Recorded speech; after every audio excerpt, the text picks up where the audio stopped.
Dini di kami di sitio Puting Batu, mawag kami di syudad, landa TV mi, landa internet, landa signal cellphone mi. Na simple ikna mi. Kami dadto alo yas nalig mi fulu na ikaklaw. Tukay kami nalabak. Kabay abuse headline kami di radto mula agul. Afgan kamlaw, dugang di income kami.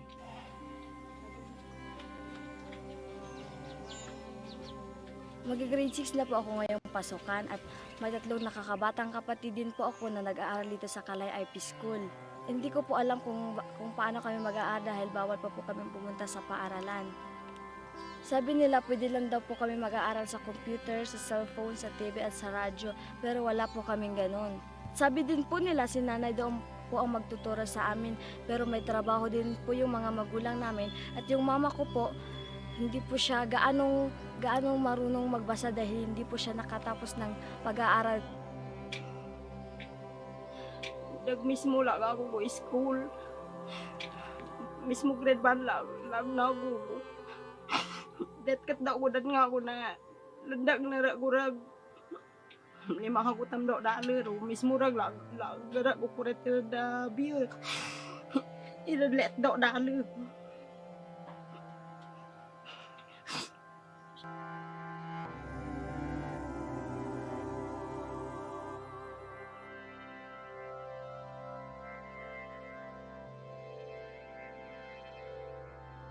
Sabi po ni Teacher Flor, may LR on wheels at tablet po daw yung gagamitin namin. First time ko po makahawak ng tablet kaya kinabahan po ako.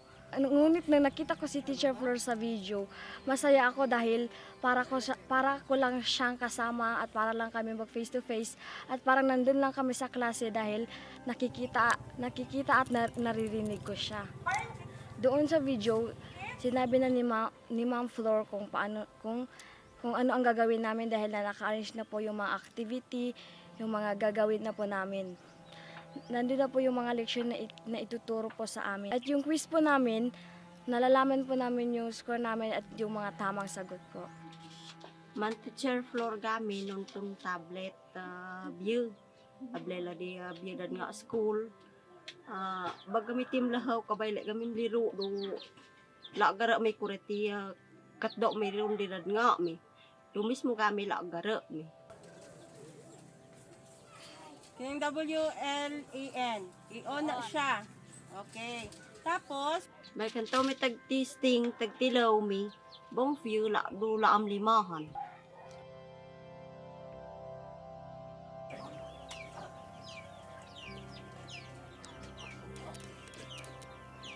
ito ninyo icon. Marami po ako natutunan. Yung natutunan ko po, pwede ko pong maituro sa mga nakakabatang kapatid ko po. At marami din po ako nakukuha doon at sobrang saya ko po dahil first time ko po yung nagawa. Sabay ko po akala ko hindi na po ako makakagawa ng mga ganitong technology dahil nasa bundok ko kami, malayo kami doon sa ibaba. Pero salamat po sa LR on Wheels dahil sa tulong po nila nakakahawak na po kami ng tablet, nakakapag-aral na po kami kahit hindi po man namin personal na nakikita yung teacher namin, nakakita at naririnig po namin sila dahil sa tablet na ibinigay nila sa amin. Naya gudi nga ako, gaflos ikaskulan, nagwaan ni knayaan dilawilan, maging teacher.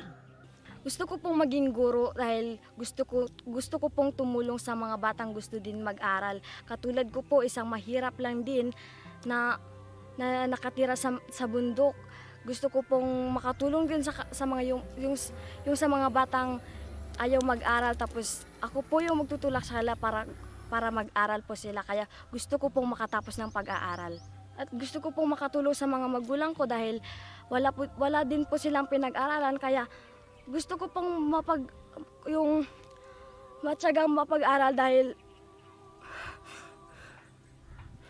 gusto ko pong mapag-aral yung sarili ko dahil napag-isipan ko sa sarili ko na wala din pong pinag-aral yung mga magulang ko. At yung mama ko na lang ho at yung mama ko na lang ho ang gustong paaralin ako kahit wala na po akong papa. Kaya kung gusto ko pong mag-aral dahil gusto ko rin tulungan yung mga kapatid ko. Bong pasalamat mi di DepEd Sarangani di tabang nga naga-floss iran nga kami di ka school. Maraming salamat sa LR on Wheels dahil po kahit po may COVID-19 po ngayon, hindi po yung naging hadlang para hindi po kami makapag-aral. Maraming salamat po sa LR on Wheels.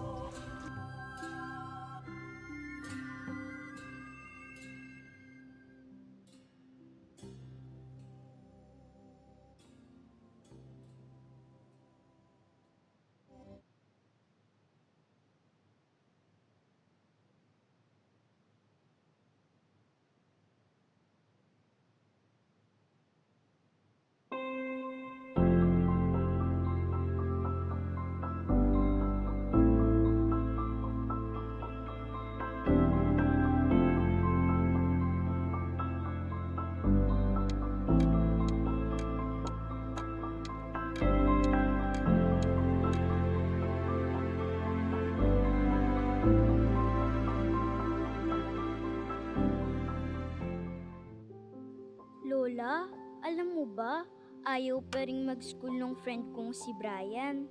Kasi daw may COVID pa. Ano namang sinabi mo sa kanya, Apo? Ang sabi ko po, hindi naman po talaga papasok sa school eh. Sa bahay lang mag-aaral hanggat may COVID pa. Ano namang sagot niya? Tapos sabi niya, paano daw mag-aaral sa bahay wala namang teacher sa bahay?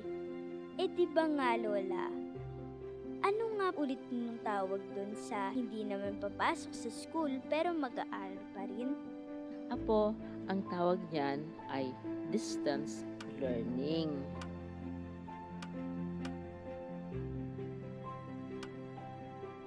Yun nga po, mag-aaral pa rin kami gamit ng computer. Di ba Lola? Oo, pero bukod sa online, may mga lessons din na ipapalabas sa TV at radio para makapag-aral pa rin ang mga bata kahit wala kayong computer at internet. Paano po kapag wala ring TV at radyo? May ipamimigay na mga printed material ang mga teachers sa inyo. Di ba po ang tawag dun blend. Apo, blended learning. Ibig sabihin ng blended learning ay gagamitin ang iba't ibang pamamaraan ng pagtuturo gamit ang internet, ang TV, radyo at ang print para hindi kailangang pumunta sa school ng mga teachers at mga bata. Kaya po pala si Teacher Rose hindi na rin kailangan pumasok ng school. Tama, hindi na rin papasok ang mga teachers sa school para gagabayan pa rin nila kayo at laging tatawagan ang mga magulang para kukumustahin ang pag-aaral ng mga bata tulad mo. Tumawag nga po si Teacher Rose sa nanay. Ang sabi niya, mag-download ng DepEd Commons sa cellphone Games ba yun, Lola? May kasama ding games, pero yung may matutunan ka. May mga lessons din kasi sa DepEd Commons na pwedeng gamitin ng mga magulang at teachers para maturuan ang mga bata. Sasabihin ko rin po kay Brian na mag-download siya ng DepEd Commons. At sabihin mo rin sa kanya na huwag na siyang matakot mag-school. Dahil sa pasukan, sa bahay lang naman kayo mag-aaral. Gamit ang internet. Kung walang internet, TV. Kung walang TV, radyo. At kung walang radyo, ay print. Oo nga po, Lola. Hindi naman po pala dapat huminto sa pag-aaral kahit may COVID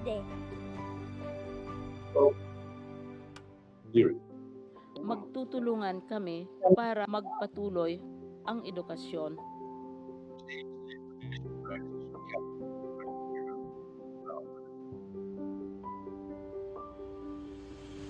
I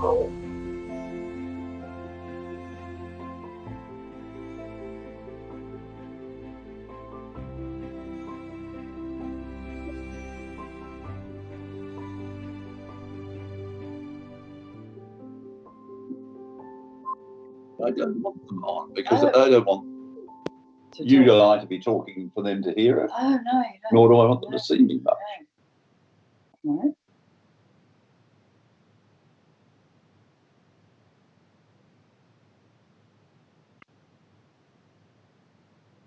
Let us have 1 minute of silence for our personal intention. Let us include in our prayers the communities, families, and individuals who were affected by Quinta, Rolly, and Ulysses.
Mga kababayan, ang pambansang awit ng Pilipinas.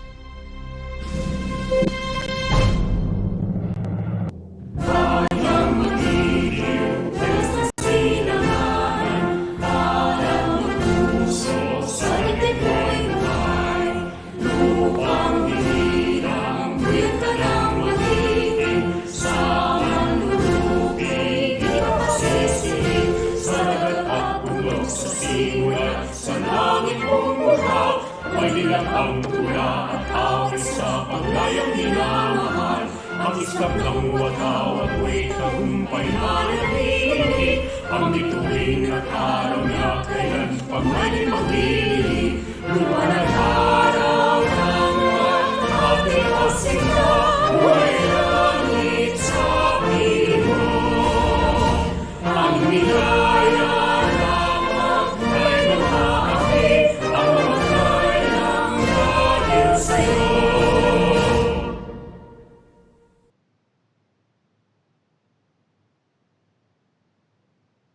A pleasant afternoon to everyone around the country who's watching the opening ceremony of the 4th National Climate Change Conference. I am Val Bastille, Executive Director of AEDGE, one of the partners of DRRMS in Resilience Education. I hope everyone's doing safe and well despite the consecutive typhoons that hit our country the past weeks. Truly, climate change is more serious than ever, especially with intensified typhoons that we have been experiencing.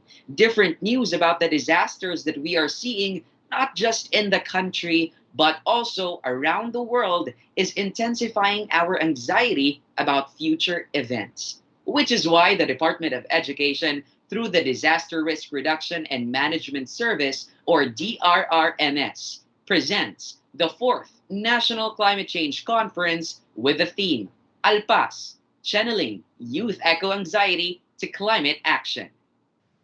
To our viewers, the DepEd family, Please don't forget to share this live stream so that other people may also join us in on the conversation. So, kita mo yung share button? Click mo na yan ngayon, all right? So if you have a question to our speakers, please put it in the comment box. Please also put your name and office or school and division in the comment box as well. We want to see all of you listening from all over the Philippines. You may also share your thoughts in the comment box. We look forward to your insights and questions.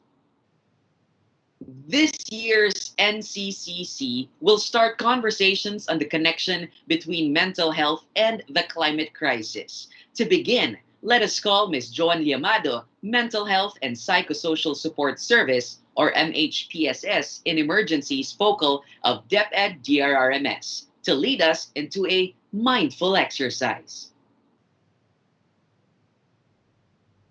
Magandang hapon po, maayong hapon, maray na hapon, good afternoon po sa lahat.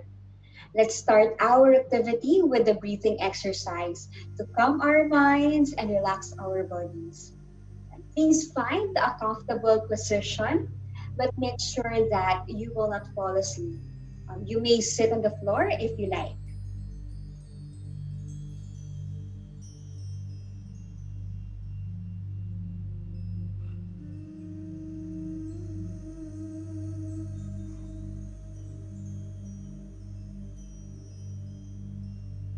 Let's begin.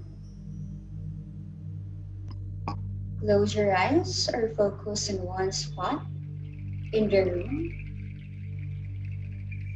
Roll your shoulders slowly forward.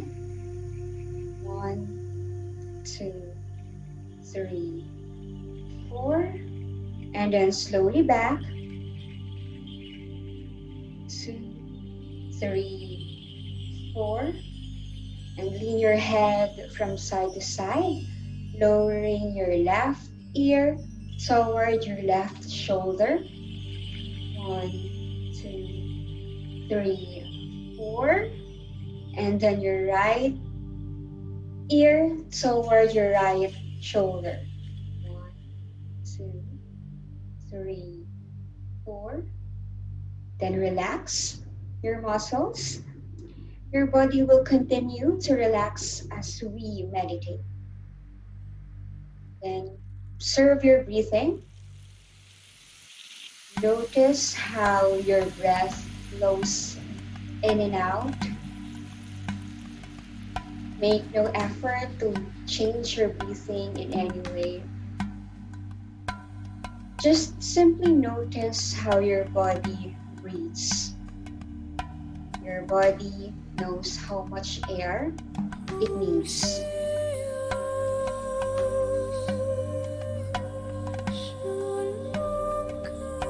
Sit quietly, seeing in your mind's eye your breath flowing gently in and out of your body.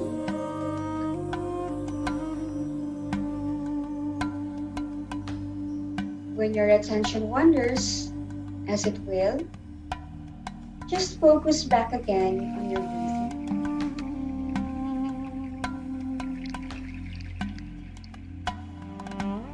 See how your breath continues to flow deeply,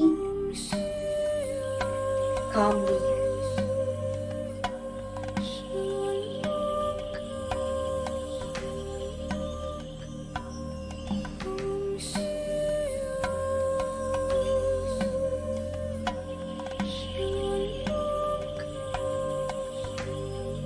Feel the air entering through your nose. Picture the breath flowing through the cavities in your sinuses and then down to your lungs.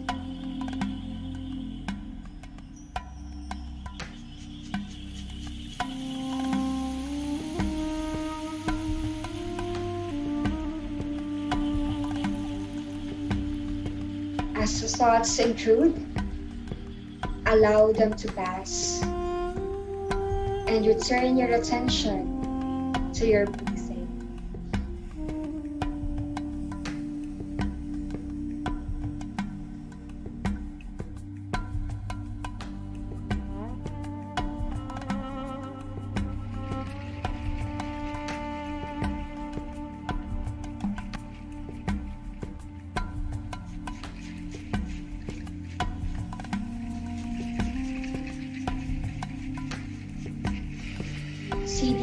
inside your body after you inhale, filling your body gently. Notice how the space inside your lungs becomes smaller after you exhale and the air leaves your body.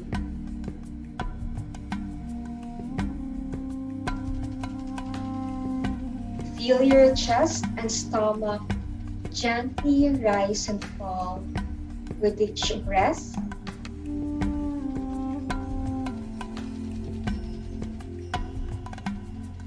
Now, as you inhale, count silently 1. As you exhale, count 1. And wait for the next breath and count again 1. Exhale 1. Inhale 1. Exhale 1. Inhale 1. Exhale 1. Continue to count in each inhalation and exhalation as well.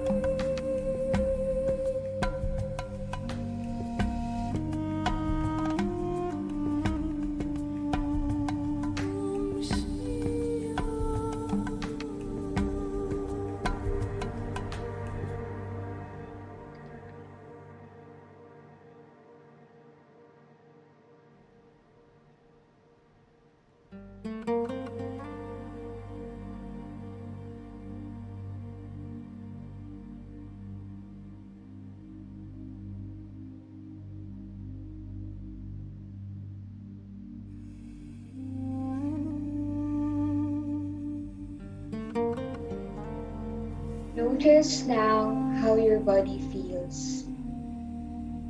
See how calm and gentle your breathing is, and how relaxed your body feels. Now it is time to gently reawaken your body and mind. With your eyes closed, notice the sounds around you. The aircon, the electric fan, the sound outside your room. Feel the floor beneath you. Feel your clothes against your body. Wiggle your fingers and toes. Shrug your shoulders.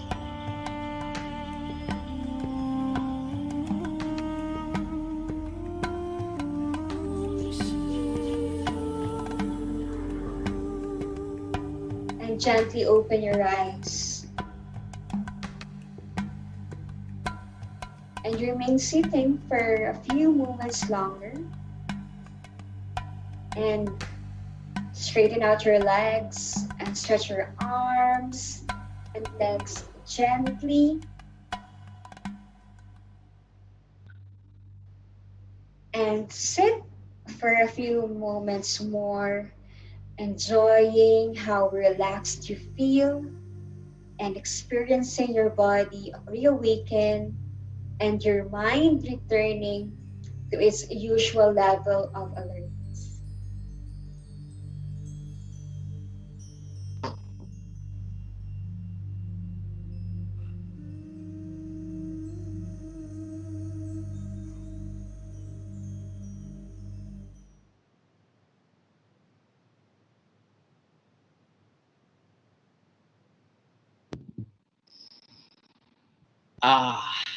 With everything going on too fast around us, sometimes our mind gets a little distracted and frustrated. So I really appreciate that we started out this program with a mindful exercise para mas mindful tayo sa mga bagay-bagay na nangyayari sa ating kapaligiran. Napaka-refreshing. Kailangan natin yung lahat.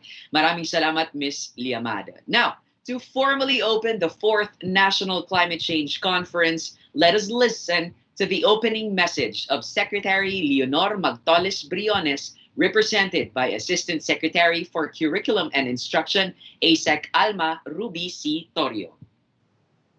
Our distinguished guests, ladies and gentlemen, parents and students, good day to all of you. Greek philosopher Heraclitus is remembered in this famous saying, the only constant in life is change. This word connotes good if it pertains to progress or development, while bad if it means regress or degeneration. There are so many changes that are happening around us each day, and that includes climate change. We have noticed recently that temperature is gradually rising. Typhoons are getting stronger, and floodwater is becoming deeper. As a result, more and more lives and properties are at risk. News reports in the previous week featured the havoc caused by Typhoon Rolly and Ulysses in Luzon and Visayas areas. Folks talk about their experiences about submerged home and crops. Unfortunate events that they have not experienced in the past couple of scores in their lives. These are tangible proof that indeed nature has changed. Aside from the physical damages that these unanticipated weather disturbances have brought to humanity, we are also baffled mentally due to anxiety and stress brought by the birth of novel diseases such as coronavirus disease or COVID-19. Lockdown and travel restrictions force us to change the way we live daily. As we know, the issues of climate change have impacted the mental health of our youth as they bear the consequences of climate change in the future, especially that young people remain to be the most vulnerable sector. UNICEF reported that climate change exacerbates the many threats to children's well-being, survival, and access to services in the Philippines, including education, water and sanitation, nutrition, and health. The Department of Education has long responded to the call for climate change education as key BRR and CCA concepts are being integrated from kinder to junior high school subject areas such as health, science, araling panlipunan, and edukasyon sa pagpapakatao. Aside from the curriculum integration, the department has programs such as Gulayan sa Paaralan and Schools in a Garden, and also partakes in the expanded National Greening Program of DANR.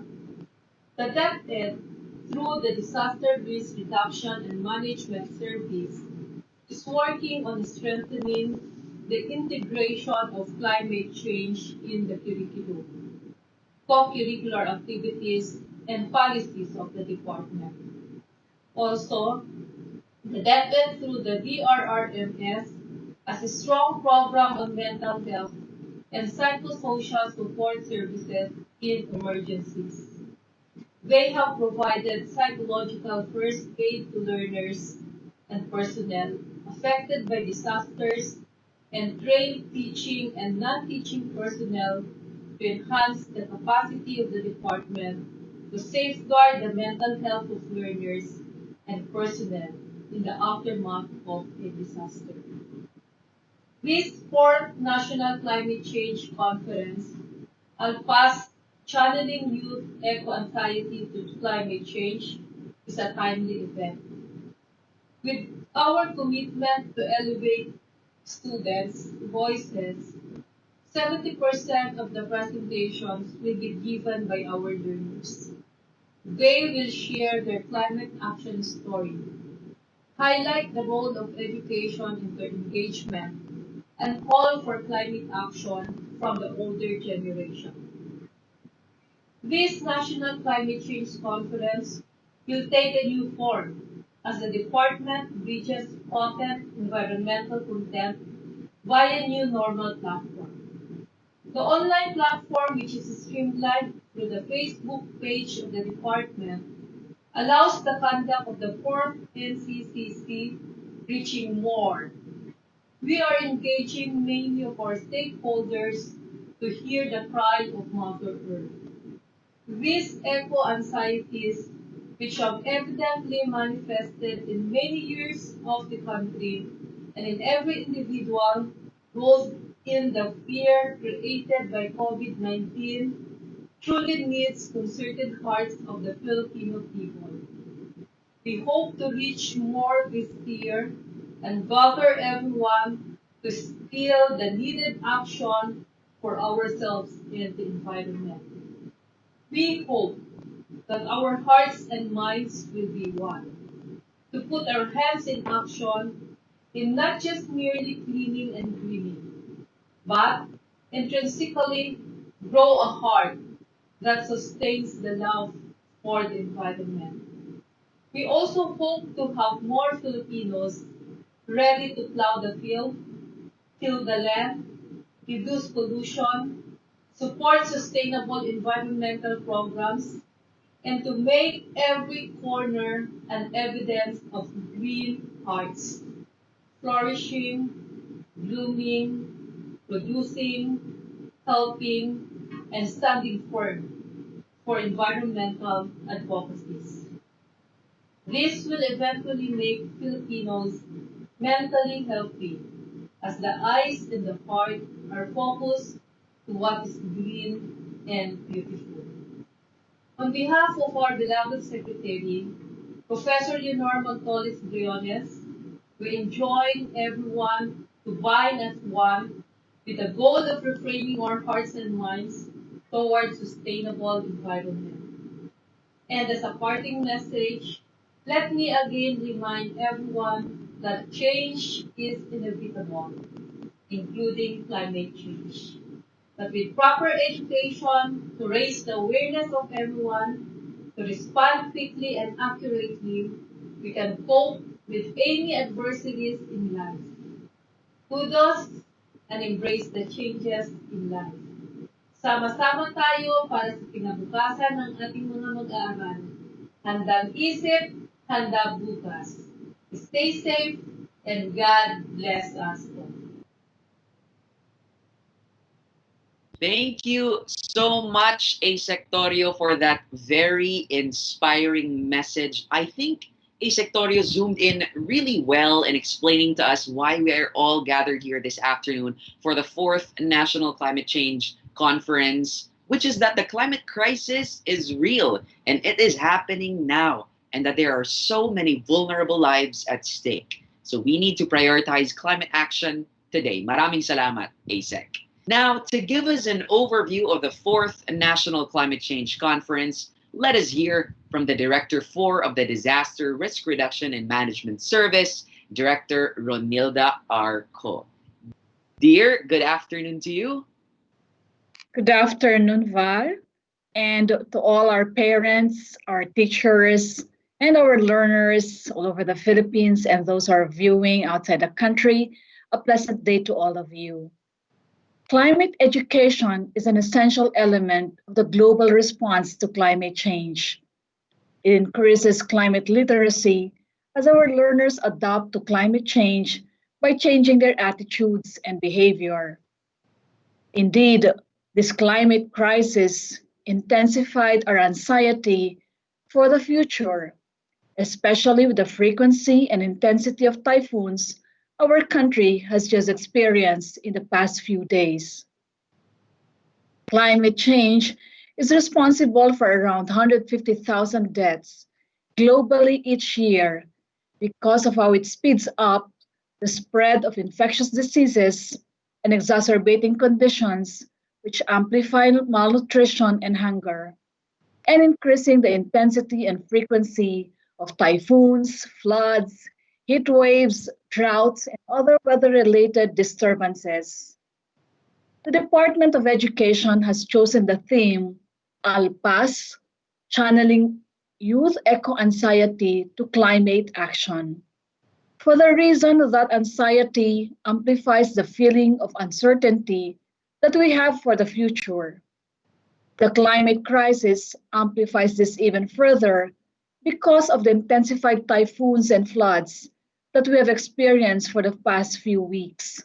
We have witnessed the significant effects of climate change, of all these typhoons, of increasing intensity and frequency, super typhoons, no? And we were so much surprised, no? Even with all the amount of rainfall that actually has hit the country.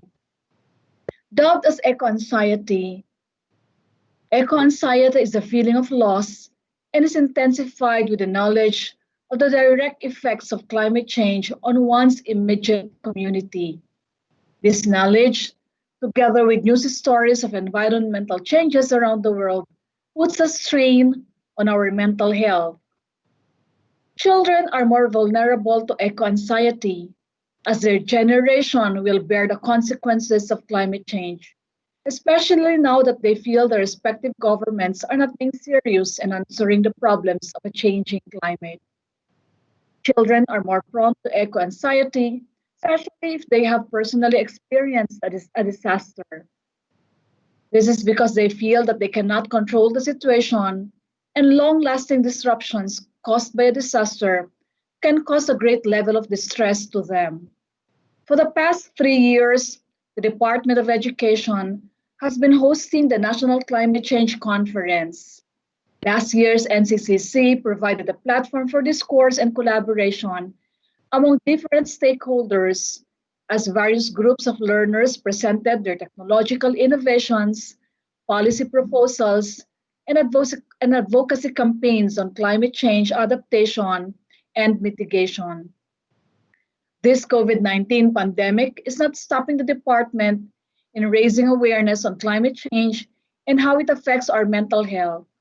Thus, the fourth National Climate Change Conference is being conducted online to adjust to the new normal brought upon by the COVID 19 pandemic. The conference will be streamed through the DepEd Philippines Facebook page, making it accessible to learners, DepEd personnel, and the public all over the country. It will feature different climate change and mental health specialists and advocates as they discuss the relation between the two topics. Finally, the conference will provide a platform for learners to voice out their demands for climate action and feature their proactive response to the changing climate. There are different activities laid out for the celebration of the fourth National Climate Change Conference. A streaming of the 2019 Climate Action Advocacy Show will be shown tomorrow, November 20. This is a recorded performance of last year's advocacy show with the theme A Future Threatened by Climate Change, Voices and Visions of the Youth. The streaming will also include a talkback with selected learners and directors to discuss their experience throughout the process. For November 21, two events will be streamed in the DepEd Philippines Facebook. The first one is the Green Bit Initiative virtual completion ceremony, yes, and Valley's Clapping, yes, because they are actually our partners for that course, where a total of 100 campus journalists and school paper advisors will complete their training on the necessary skills, knowledge, and expertise in writing and reporting stories on climate change and environmental issues. The second event will be the Battle of the Brain Corals with Save Philippine Seas, which is an online quiz show on climate change that will be participated by selected high school learners. Both events will be watched through the DepEd Philippines Facebook page. November 23, the Handang Isip Handang Bukas press briefing will reaffirm the department's commitment on climate change education and action. And November 24, a climate science master class for secondary school teachers will feature lectures and discussions by our national panel of technical experts in the country. This is organized in partnership with the Climate Change Commission.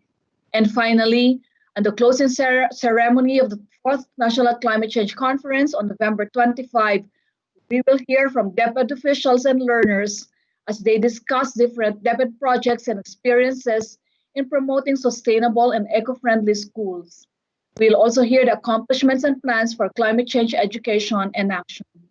At the Department of Education, through our office, the Disaster Risk Reduction and Management Service, which serves at the forefront of advocating and empowering learners and persons' mental health amidst the pandemic, the DepEd DRMS hopes to lead the conversation on youth eco-anxiety and how it can be transformed into powerful actions of adaptation and mitigation. Mga kapatid, sa nararanasan nating mga pagpabago with all the changes around us, the disruptions that are actually happening globally, not only in the Philippines. We hope that action will be now because there is no other time. There is no future that we're looking at. The present is what we have. And we can only actually save a future. We can only actually dream of a future if we act now and get our acts together as a people, as a global community. With that, there is hope as long as we actually come together as one. A pleasant afternoon, a pleasant day to all of you. Thank you so much, Director Ko. That's true. There is hope for everybody. I think hope is very infinite. It's going to be a jam-packed week here in the conference. This COVID-19 pandemic is really not stopping us in forwarding the message of climate action. And as this conference takes on a new form, it is very exciting to hear from our keynote speaker and different speakers, not just today, but throughout the celebration of the National Climate Change Conference from November 19 to November 25.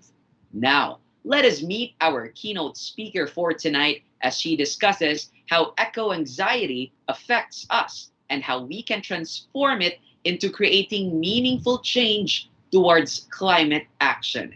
Anushka Gross is a psychoanalyst and writer practicing in London. She's a member of the Center for Freudian Research, where she regularly lectures. Her books include No More Silly Love Songs, A Realist's Guide to Romance, Are You Considering Therapy? From Anxiety to Zoolander, Notes on Psychoanalysis, A Guide to Eco-Anxiety, How to Protect the Planet and Your Mental Health. She also writes about art and fashion and contributes to The Guardian, BBC Radio 4, and Resonance FM. Good afternoon, all the way here from the Philippines, Ma'am Anushka, and I think it's good morning, early morning for you there, Miss Anushka. Yeah, I haven't had my breakfast yet. Thank you, Val, yes, for your very warm welcome. So I've never been to the Philippines, but one of the most important people in my early life was from there. She was called Filipina. So I have a love for the place, and I would definitely come and visit if only I could get there by bicycle or maybe swim, but I'm definitely not flying. But thank you for having me to speak, and please accept my apologies on behalf of British people and especially Australians. I was born in Australia, but I live in London, because I understand that the Philippines have the very unfortunate distinction of being the nation most affected by climate change in the entire world. And Lara, who invited me to do this thing today, told me all about the typhoons you've been suffering recently. And she also told me that she said it was lucky in a way that the schools were already evacuated because of COVID, so people had somewhere to go. And so, yeah, if that's not having a very positive mental outlook, I don't know what is. I also understand that in the Philippines, your carbon emissions per capita, per person, are very low. So they're 1.22 tons per person, while in the UK, we're guilty of emitting 5.6 tons per person. So that's 4.5 times more than you. And in Australia, the figure is a really horrifying 17 tons of carbon for each person.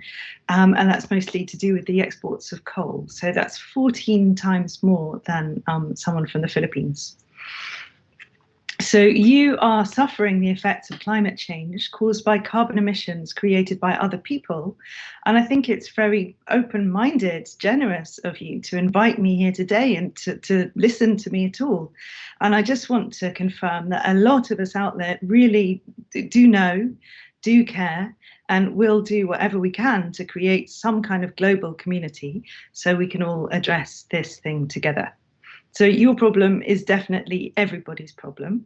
And I also apologise on behalf of old people like me to any children who might be listening for not doing much more, much sooner, because we've known about this stuff for a long time and you have every right to be very upset about it. So I think I'm speaking to you today because of an article I wrote in a British newspaper in The Guardian last year about a thing called the Greenlandic Perspectives Survey. And it was a study of how climate change was affecting people in Greenland. And so, you know, Greenland is another country on the front line of climate change. And the difficulties there are different due to their icy climate. So the melting ice makes it difficult for people to travel and see their friends and family. Their economic systems are changing too fast for normal people to keep up. And they're also suffering from extreme and unpredictable storms. So almost before this study, which was only published in the middle of last year, almost all climate change studies had focused on the impact on the environment and wildlife. So this one was particular because it focused on the mental health of human beings.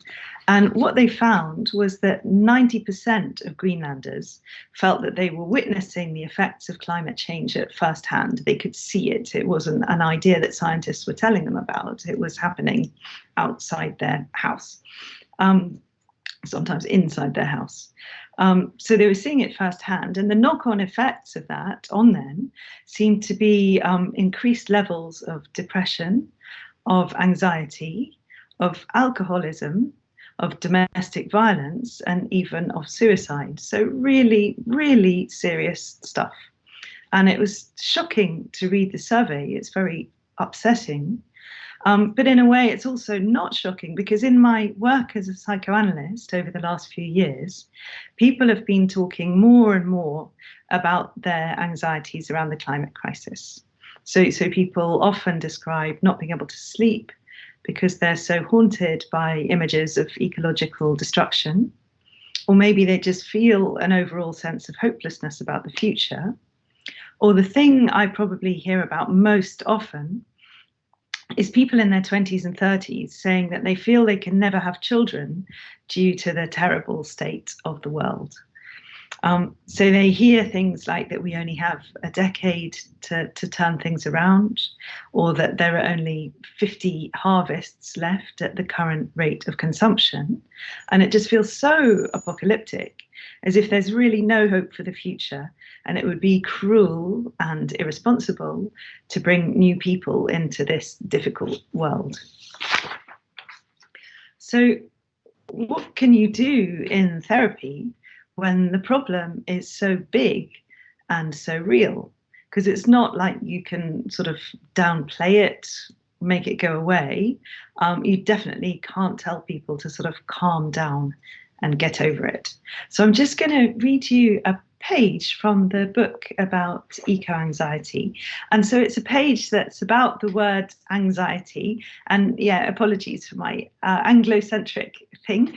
But yeah, maybe afterwards you can tell me about words that you might have in the discussion at the end, because that would be interesting to know. So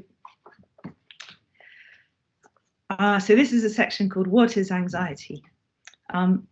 Anxiety is an interesting word because it has two subtly different meanings. For some reason, the second one seems to get forgotten or drowned out by the noisier first one. When psychiatrists talk about anxiety disorders, they're working with the first definition, a feeling of unease generated by situations with worrying outcomes. But this becomes a disorder when the anxiety gets so intense that the person's no longer able to do the things they need to do to stay on top of their own life. So sometimes it can seem that anxiety is kind of necessarily bad.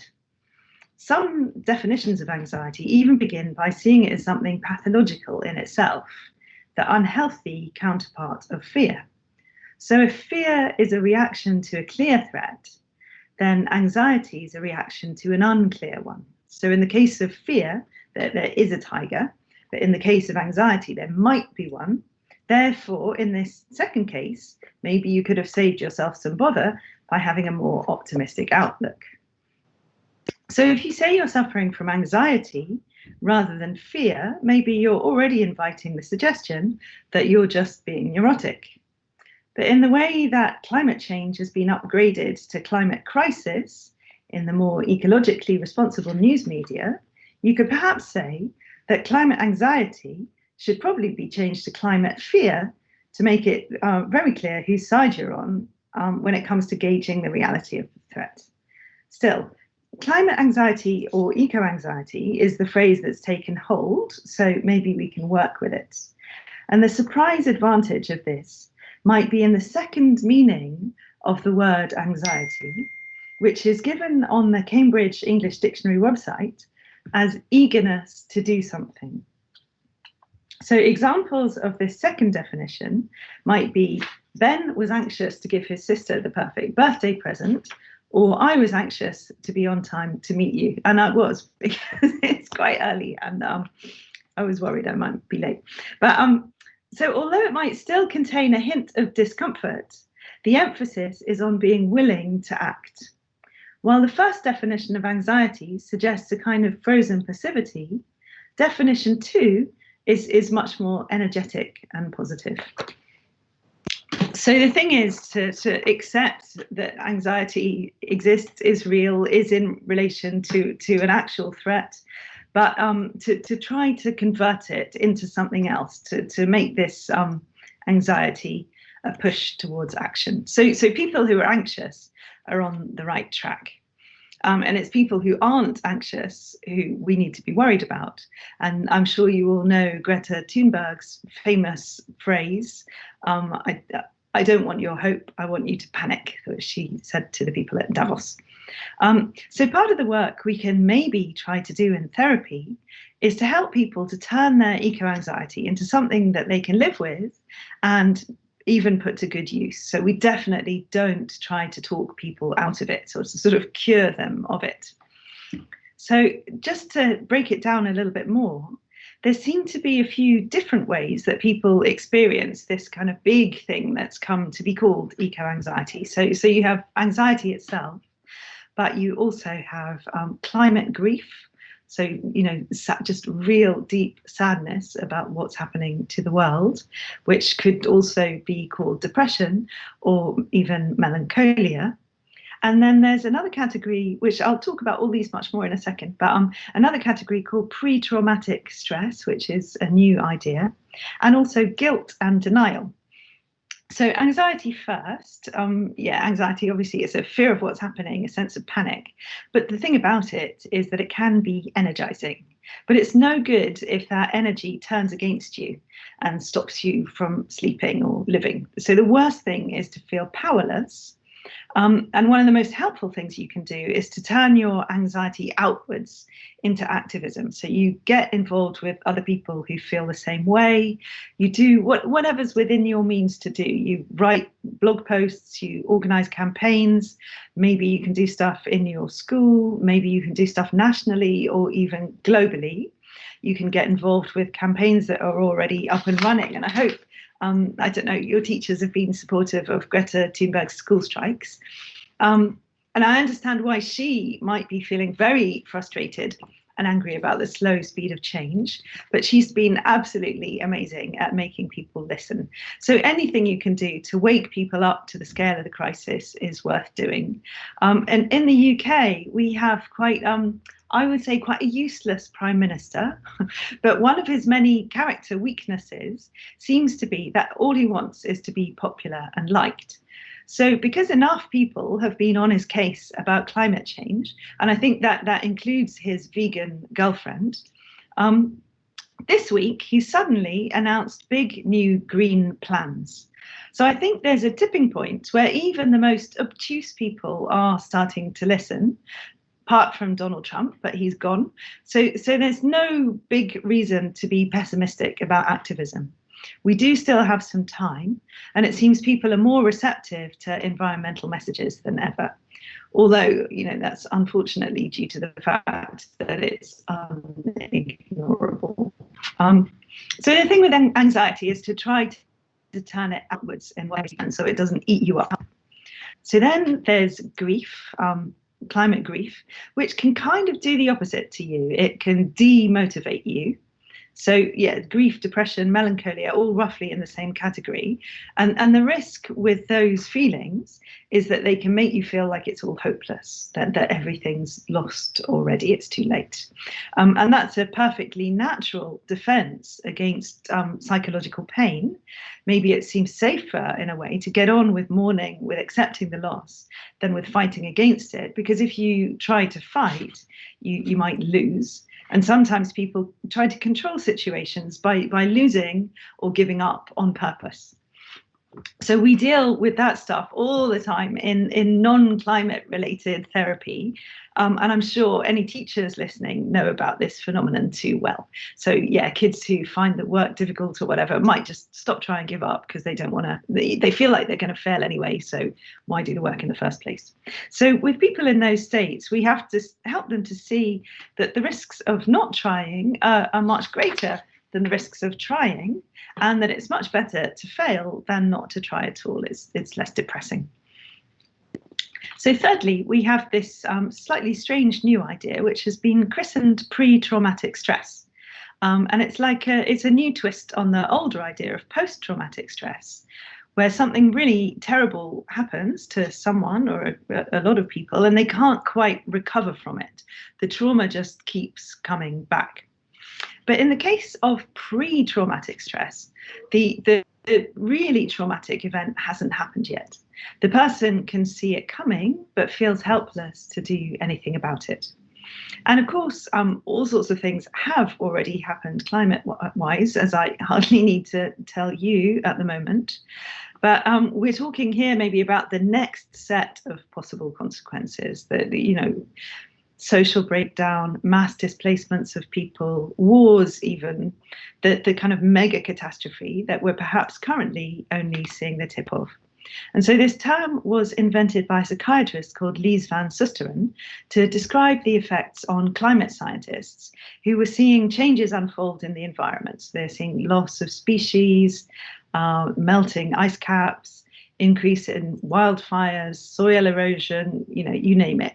But they felt unable to communicate what they were seeing to ordinary people and especially to businesses and politicians. So maybe they were worried that they were wrong. These observations led to very serious predictions about the future, and they didn't want to risk kind of freaking people out unnecessarily. But if they didn't tell people what they were seeing, then how could they stop it from happening? So the scientists started to experience a kind of madness, a bit like Cassandra in the Greek myth, who has the power to see into the future, but because she's cursed, she's unable to make anyone believe her. So maybe it's counterintuitive, but one of the most useful ideas, maybe for people experiencing this kind of thing, is an idea that I heard about first from an Australian doctor, and she deals a lot with people who come to her with worries about the climate, and she lives in a part of Australia where they experience really devastating wildfires. And she told me about the idea of functional denial, she called it. So when you really grasp the reality of climate change, it can be so horrifying, so enormous, that it risks stopping you from getting on with life altogether. But it's really important that you continue to appreciate the world, that you love your friends and family, that you continue to experience joy, that you can be there for other people. But just in order to keep doing that, you might need to practice a kind of functional denial. And it doesn't mean that you kind of buy a sports car and start eating factory farmed beef all day long. It just means that you make sure you give yourself a break from worrying, doing whatever you enjoy that makes that possible. And it might sound a bit banal, but it's really serious. And anyone who works in this field will tell you exactly the same thing. So even the most committed activists need to listen to music or dance or go on dates or make jokes. So giving yourself a break is going to make you come back stronger. Just checking, because my screen has gone to the picture. Is that okay? You can still hear me and it's all good? Yes, everything. Fantastic. Okay, so I'll just a little bit more and then we'll open it up for questions. So finally, the last category I think we see in the clinic and in the world is this strange pairing of guilt and denial. So you could say it's one or the other. It's either guilt or denial, or that one leads very often to the other. And I think it's not a bad thing if people feel guilty, as long as it makes them change their actions accordingly. The problems come when people try to block guilt out of their minds. So they keep taking kind of unnecessary flights or buying unnecessary stuff, promoting damaging business practices, or just kind of standing by this idea that climate change isn't really happening and that the rest of us are being silly. So with those people, I think it generally isn't a good idea to sort of shout at them and have a go at them. It's a much better idea to presume that on some level they do actually get it. The problem is that they just can't tolerate the guilt, and they can't tolerate the whole thing. The idea that the clothes they wear, the cars they drive, the holidays they go on, the food they eat, all contribute to this crisis. So if you try to make them feel guilty, it's not going to work. They're already internally defended against guilt, so they'll see your kind of imposed guilt trip coming and have plenty of inner resources for batting it off. So it's much better to be gentle with these people, to try to coax them around. So you show them carefully that it's in their best interests to acknowledge reality. And even if you're very clever, you make them think that they thought of it themselves. So as people concerned with climate change, we have to win people over, not alienate them. And that might involve being very, very tolerant of people who are doing things that we find upsetting. And it seems that all over the world at the moment, people are kind of polarizing and shooting off in opposite political directions and not feeling like there can be any common ground. But we really can't let that happen. We have to keep presuming that we can all speak about this stuff.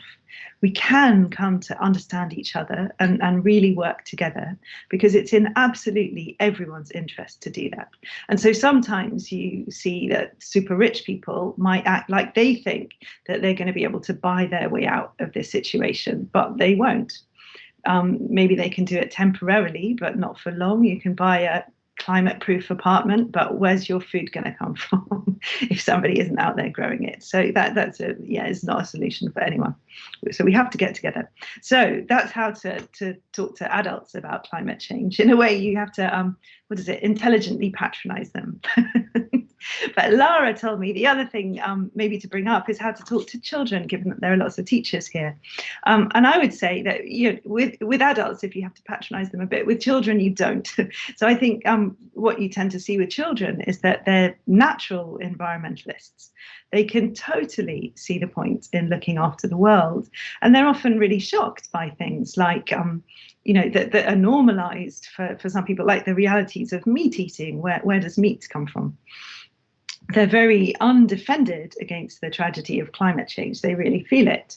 So rather than trying to overwhelm them with distressing information, the trick seems to be more to kind of scale things back so that you can tell the truth in ways that they can manage. So children are going to find out about upsetting truths, whether you want them to or not. You just need to be there with careful, honest answers to their questions. So they need to know that there are things we can all do, like living responsibly and raising awareness. So the future is likely to look very different to the way things are now, but we can all be involved in shaping that future with care and kindness and with accountability. So with all this stuff going on, is it sort of possible or silly or whatever to be happy, to try to be happy, or even hopeful? And so a lot of environmentalists are understandably quite suspicious of the word hope. So yeah, we know what Greta has to say about it, and also they're Extinction Rebellion, I don't know if they've been active in the Philippines, but a big environmental group. And they say they don't talk about hope anymore. The time for hope is gone, and these are the days for courage. But I would say that hope requires courage. And there's something, I don't know if you like to Google, there's, because Native Americans have been people who've been a sort of inspiration to everybody in the climate movement, because they've had everything about their way of life taken away from them, stolen. And some people have nonetheless managed to find ways to live in completely new circumstances dictated by other people without being angry, without feeling powerless, using real ingenuity to try to build ways of living that they like. So there's someone called Nick Tilton who's done a great TED Talk, which you can find easily. And he's someone who's built his own community he was living on a reservation, everybody was miserable, things weren't going well. And they said, well, how would we like to live? And they thought about how they would like to live, and they did it. And people told them it was impossible. You'll never be able to do that. But they built sustainable houses, they have sustainable energy, there's no poverty in their community, they grow their own food, it's amazing. And so his message is that if everybody lived like an average American, it would take 6 planets to support the everybody in the world. So we all have to, everywhere, get back to one planet living. We have to remember that this is the planet we've got, and we have to live on it carefully. And so I find his message very hopeful. And I would say hope and courage are not different. And we need to have the courage to keep hoping, to balance our hopes and our fears, and to use both hope and fear to propel us to act in the interest of the planet and of each other and of ourselves. Because all those 3 things, the planet, other people, and us, are one and the same. So thank you.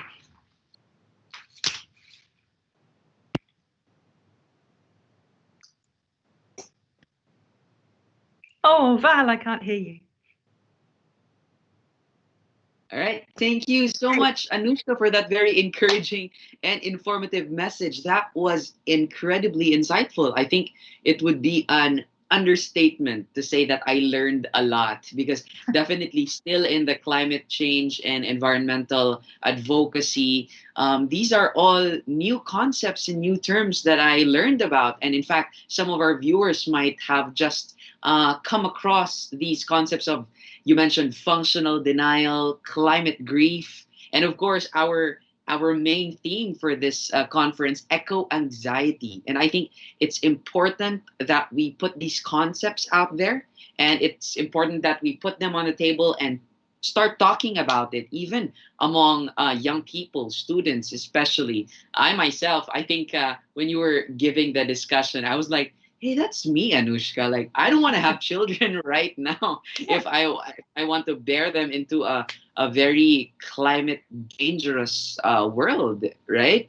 So thank you so much. Lots of insights, lots of realizations. I hope everybody's still okay in the comfort of their own homes. You will have a chance to ask your questions to Anushka, who had really set aside time, this very early time, all the way from London. You remind me of Harry Potter, Anushka. So if you have any questions, please, everyone in the Facebook live stream, this is such a rare opportunity to ask anything you would want to ask, and for Anushka to answer them straight away. From the comment section of the DepEd Facebook page. So please put your comments or questions with your name or office and school and your division in the comment section below. Please, I want to see them. This is such a rare opportunity. Before we ask you those questions, Anushka, we have a ton of questions. I have a ton of questions, actually. Let's read some of the insights shared by our viewers. So we have one insight here from Sir Ronilio Morales. He said, we can influence our youth by decreasing anthropogenic impact, contributing to climate change. Now, anthropogenic means human-induced actions by anthropos, or us humans. Thank you so much for that insight, Sir Ronilio Morales. All right, our questions are pouring in. Allow me to ask you the first question, Anushka. This is actually from Elaine, one of our campus journalists in the press team who is about to graduate from our Green Beat Initiative Environmental Journalism Training. Do you think there is hope in solving the climate change issues or problems in the world? Yes, I do. Yes, I absolutely do. But I think there's probably not so much hope of solving it in any way that's smooth. It seems that we have passed certain tipping points and things, it really is an emergency. So I think that there's a ton of stuff that people can do, and giving up hope, that really is a catastrophe if people give up hope. But I suppose it has to be a very realistic hope that says it's not, things are gonna go wrong, things are gonna be difficult, but there's a lot of stuff we can do. Right. So that positive emotion of hope will be used to drive actionable change, really practical steps to face this climate emergency. Thank you, Anushka. In your book, which I want to buy so bad, you mentioned that there are 3 ways to deal with anxiety. First is to practice positive coping strategies like mindfulness, which we did in the beginning of this program. Second is to undergo cognitive behavioral therapy. And the last is to take medication. How would our listeners know which one they should do to cope with feeling? Please correct me if I'm wrong for this. No, it's good. It's no. Yeah, I suppose I wouldn't particularly recommend medication unless some people, there are good medications, and I'm not anti-medication, but you can't really medicate people out of the climate crisis. So it's only if people are in a terrible state. It's not to discount that as one of the things that are there for people. But cognitive behavioral therapy can be good. I mean, it can give people strategies, but also not everybody has access to therapy, and there are all sorts of different therapies that are equally good.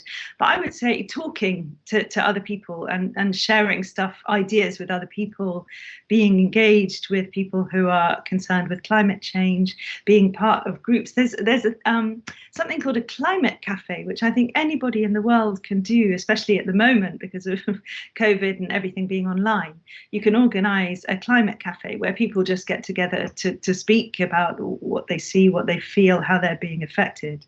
And so things like that can be really, really helpful. So I suppose that, there are these formal things like, medicine and CBT, whatever, but there's a load of informal stuff that people can do. And I guess more people are going to do the informal stuff than the formal stuff. And that's not a bad thing. Those kind of cures are good. Right. So, to cope with feelings of anxiety, you would recommend maybe going ahead with the informal stuff first. Yeah, I think so. I mean, whatever's available to you. If you know a brilliant therapist and whatever, then that's there. But if what you've got is the people in your school to organise a group in your school, then that's going to be the best way to go. There's sort of something that pretty much everyone can do, and I suppose the main message is to collectivise, to not be on your own with those feelings, because it's unbearable and it's a global problem. So there's just no need to be lonely with your climate grief. Yeah. Thank you for that, Anushka. Anushka, say right now I'm super anxious right now, as we speak, and it can come from the climate grief or eco anxiety, but just a general feeling of anxiety. What is the first physical, practical thing do you recommend that I should do if I were in a place of anxiety right now? If it's hitting you right now, I'd say just breathe deeply. Just stop. Stop. Don't force yourself through anything. Just breathe and just be. There's one of the things, I mean, in a way, they're all sort of quite high-tech or sophisticated things you can do, but there are also really, really simple things. And one of the things I love is the idea of just fall to the floor. Just feel the floor support you. The floor is always going to be there for you. There's no further you can fall. Yes, that's beautiful. Fall to the floor. I think we are so busy trying to stay above land and above water that we forget, stop and be, as you said, Miss Anushka. Also, yes, please. I have to tell you, if you're mentioning children and the fear, there are really good arguments in favour of people continuing to have children.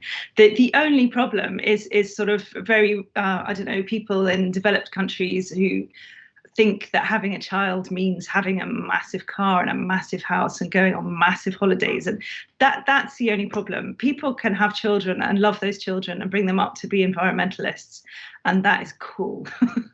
That needs to keep happening. I'm so excited for that. Our next question. In the Philippines, we conduct what we call psychological first aid as part of our mental health and psychosocial support service in emergencies response. So would this also be applied to the feeling of eco anxiety? Yes, absolutely. It's funny, I'm embarrassed because I don't know. We do the psychological first aid here too, but I don't really know that much about it. But I think I understand that one of the biggest things is listening. That if someone is in a real state of crisis, you don't need to solve their problem immediately. But if you give them the chance to articulate it, then already you're doing a lot. So yeah, one of the big emergency responses could just be to listen and to take people seriously and not minimize their fears. It seems that minimizing people's fears is gaslighting. It's cruel, and people shouldn't do that.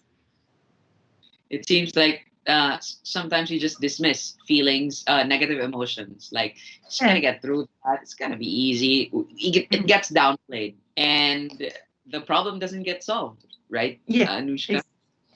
In your experience, what's the usual age group? This is another question. What's the usual age group for those experiencing eco anxiety specifically?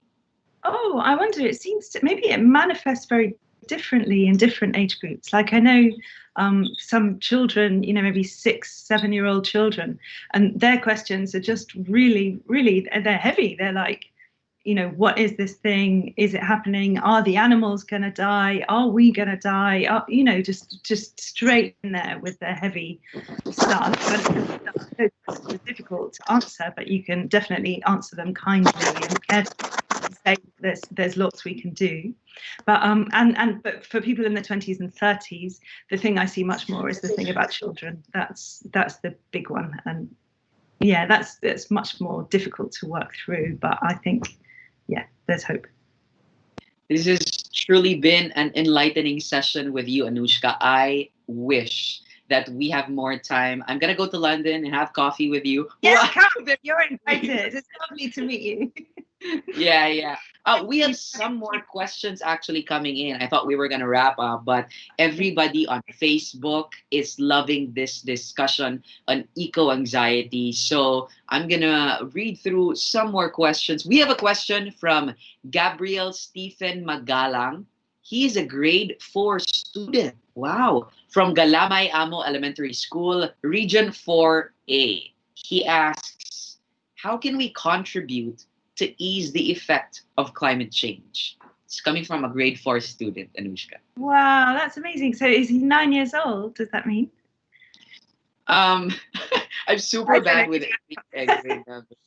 No, it's such a good, intelligent question, and I think there are two ways of answering, because there are lots of things we can do, like try not to, use tons of plastic, try not to eat loads of manufactured meat or any meat, just be careful about what you consume.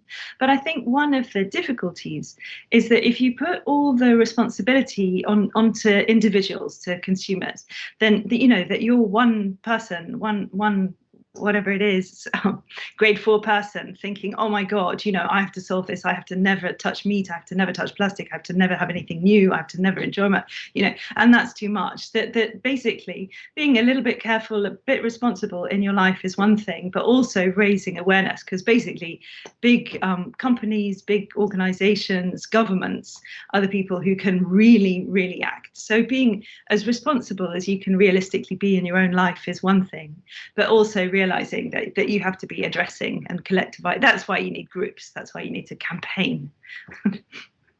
Right. And campaigning for climate activism can start at any age. And yes, we got a message from the team, Anushka, that grade 4 is around 9 to 11 years old. So definitely, it as you said, be part of campaigns or organizations, and it really pays to be part of the decision-making process of having children and young people be put on that table and be listened to, like what Greta Thunberg just did across the UN, right? We have a comment from Apple Dugan here. She says, self-discipline towards the love of nature can change the world. Yes. Climate change can be stopped if everyone will cooperate. Yeah. I agree. Any thoughts on the concept of self-discipline, Anushka? I have a hard time with self-discipline as well. Yeah, me too. Yeah, I think, well, that's one thing that I think is really important about the environmental movement, because some of the people who argue against us think that we're really miserable people, that we don't want anybody to have any fun ever again. We just have to, stay still and whatever. And that's not true. So I think you have to combine self-discipline, like be careful about how you live, with pleasure, with excitement. The world is amazing. You can enjoy it so much without destroying it. So yeah, the combination of kind of pleasure and discipline has to be a careful balance, but I think it can be done. Yeah. It's self-discipline towards the love of nature. Our next question is actually, do you think being connected to the earth through experiencing nature itself will help in encouraging people to act on climate?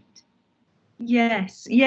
And actually, that's one of the most important things people say about how to talk to children, that children need to interact with nature as much as possible. Even if, you live in the middle of London, you have a child, take them to a park, take them to the edge of the city, that exactly, that understanding what nature is and having a feeling for it is going to help everybody so much. And it's like, you can't deny it's brilliant kind of thing.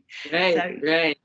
How will you want to try to protect something that you don't experience or you don't see? Or so you have to go out there, experience nature, see the swim in the oceans, trek Yeah, mountains if that takes it for you to act on climate action. Thank you so much yeah. for that. We have one final question. I'm sure there's 72,000 other questions, but we'll reserve that for some other time. This is a question, I believe, from a parent or a teacher.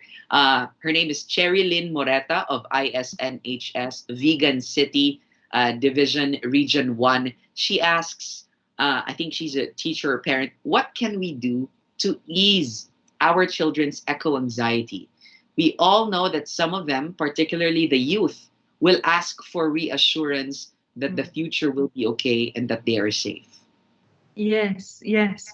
It's such a difficult thing because you can't hide the fact that this is happening from children. Children know, but there is so much stuff to be done. There's a wonderful documentary, and also actually an Australian documentary called 2040, that's about all the technology we already have that could just turn the whole thing around. It's not that something needs to be invented or it's impossible. We totally have the means to solve the climate crisis. We just need to actually do it.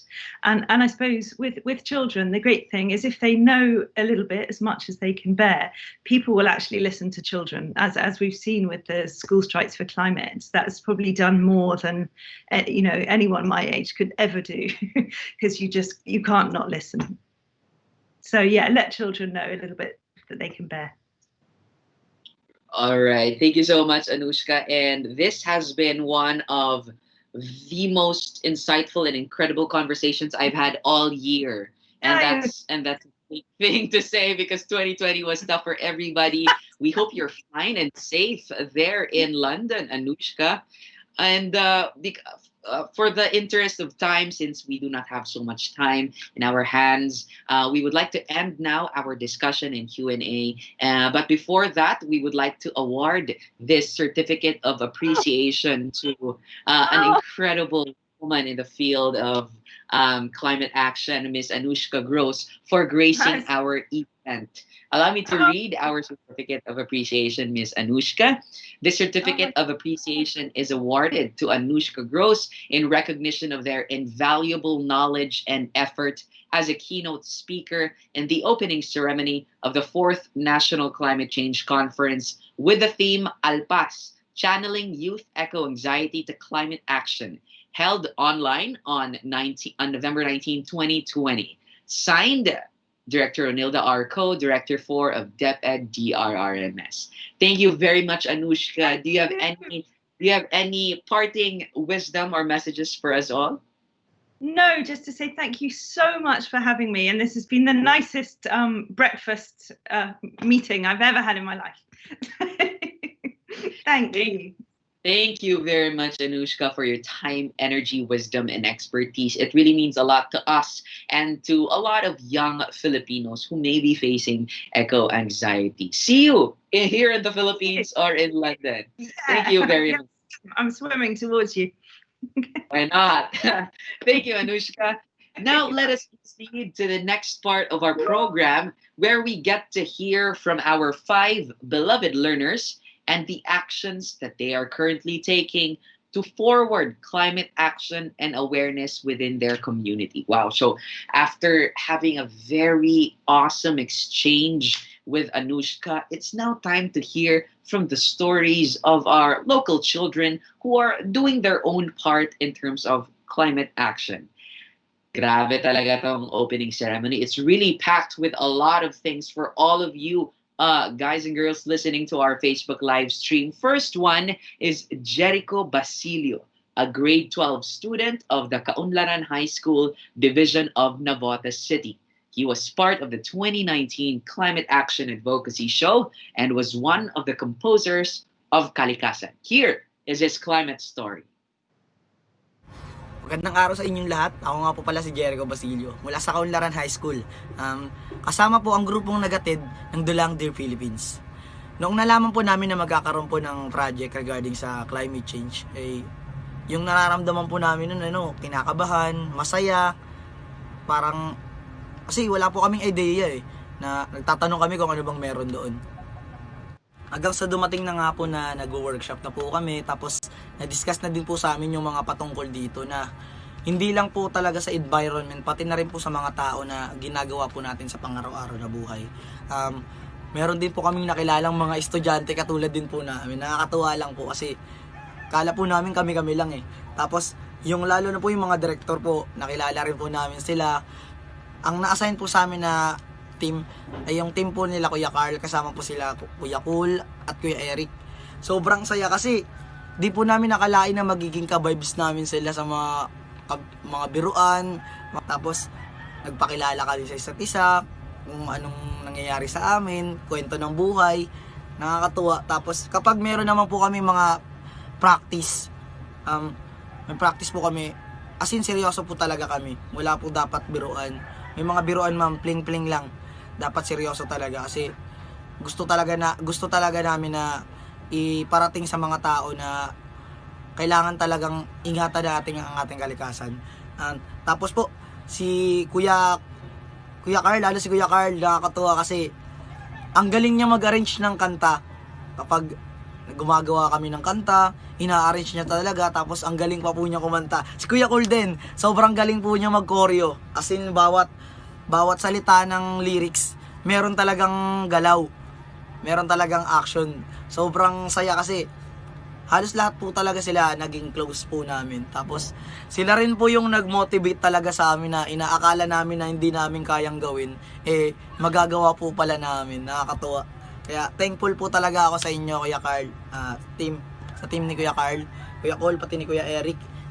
Maraming salamat po sa pagtuturo niya dahil nasama po kami sa inyo. Dahil po sa aming pagtutulong-tulungan, nakalikha po kami ng isang kanta na ang title po niya ay Kalikasan. Dito po, yung kantang ito ay base rin po sa mga naranasan po nating mga sakuna, nararanasan po natin ngayon, at tulad po ng bagyo, tapos yung pagbaha. Kasi po para sa akin, yung impact po ng climate change, napakalaki po para po sa akin. Kasi lalo po kami na malapit po kami sa tabing ilog, halos danas po namin yung malalakas na mga sakuna, tulad po ng bagyo, tulad po ng mga nakaraan lang po na kayang umabot ng hanggang liig yung baha, yung pag-apaw ng tubig kahit mataas na po yung gutter. Tapos yung mga basura pa, grabe yung mga basura. Dito nakapaloob sa kantang ito yung kalikasan dapat natin pag-ingatan pagkat siya lang yung natitira nating kayamanan. Kasi po para po sa akin, kahit pinag-aaralan po namin yung climate change, parang baliwala lang po sa akin nung una. Kaya mula nung napasama po ako dito sa aktibidad na ito, nagbago po yung pananaw ko. Parang natakot po ako na sa mga nalaman ko na pwedeng mangyari, tulad ng pagbaha, tsunami, lindol na malalakas, bagyo. Sobra nakakatakot para po sa akin kasi dagdag po sa pagkainit din po ng mundo yung mga sasakyan po, yung mga pabrika. Sana po iwasan na din po natin yung basta-basta pagpuputol ng puno, tapos yung paghuhukay ng lupa na pilit naghahanap ng mga ginto. Please po iwasan po natin kasi di natin alam yung mga maidudulot po natin dito sa atin, lalo po sa bansang Pilipinas. Marami tayong yaman.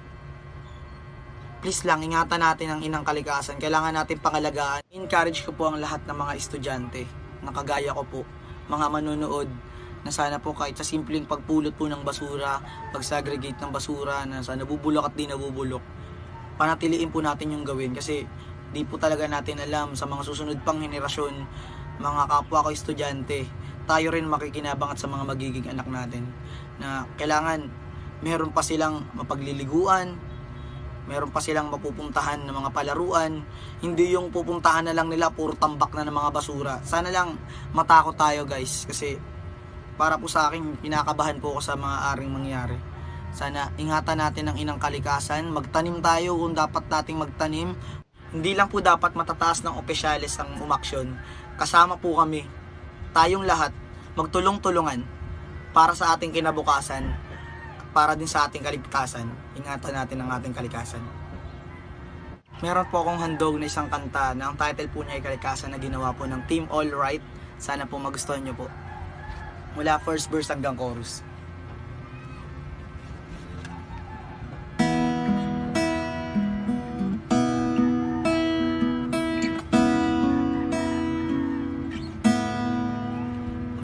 ka ba sa iyo nakikita sa ating bansa? Punong-puno ng basura. Natatakot ka ba sa mga mangyayari? Ngayon di na tulad ng dati. Sinang kalikasan ay nagtataka sa iyong pinapakita. Unang ulan ang nagsisilbing pandilig ng puno't talamanan. Ngayon ang ulan ang sanik ng paglubog ng sambayanan. Kalikasan ating pag-ingatan at pahalagahan, pagkat yan lang ang ating natitirang kayamanan. Ating pag-ingatan at pahalagahan, pagkat yan lang ang ating natitirang kayamanan.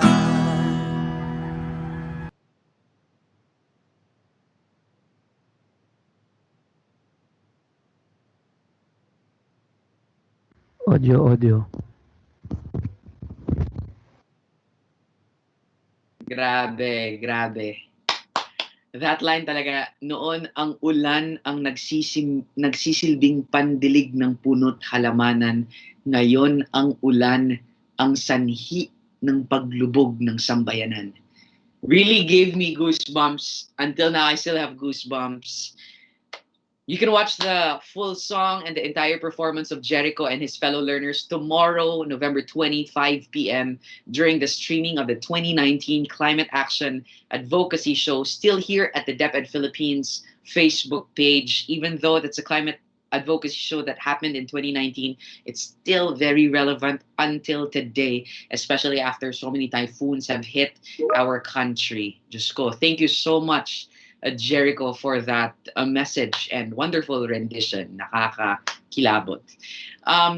Now, our next young speaker is Divine Girls Dugan, a grade 12 student of Sinalhan Integrated High School, Division of Santa Rosa City. She is the class valedictorian and the most outstanding learner in the recently concluded The Green Beat Initiative, an online environmental journalism training for campus journalists and school paper advisors. Divine, take it away.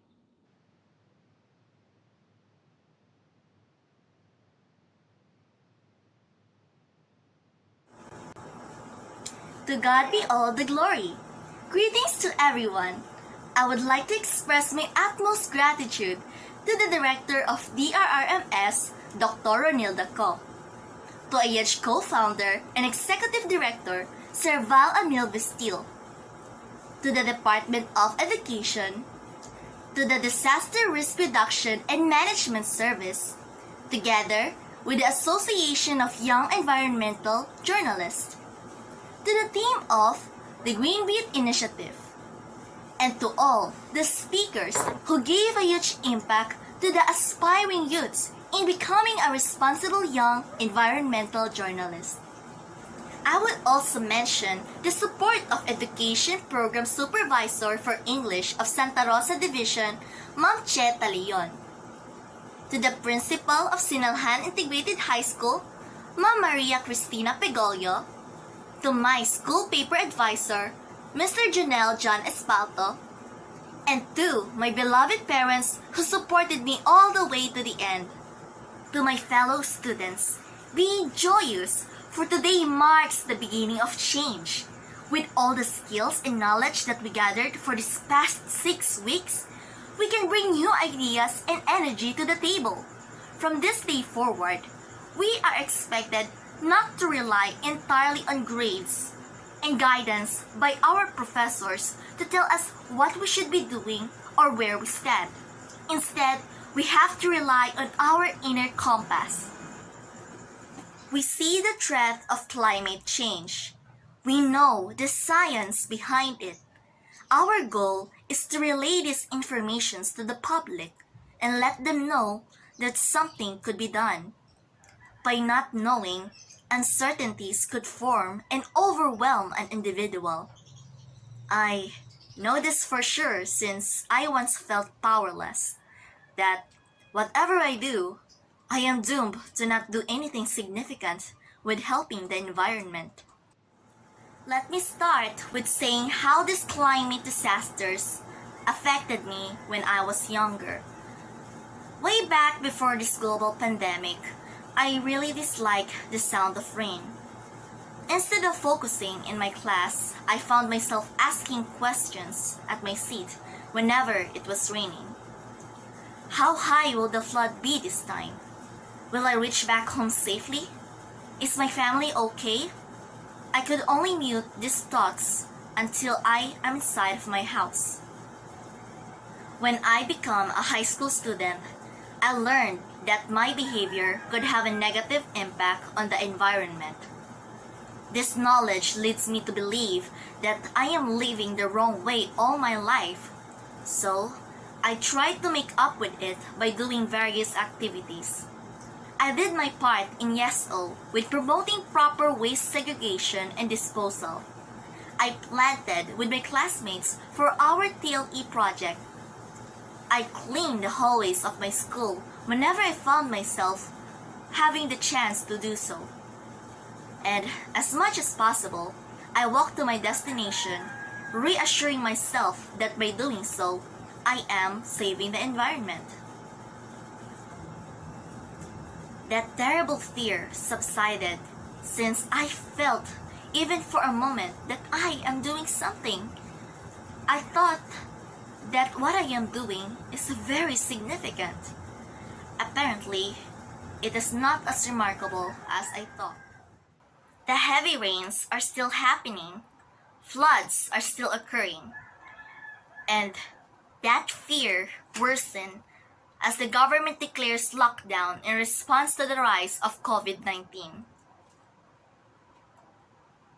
In the following days, I feel restless.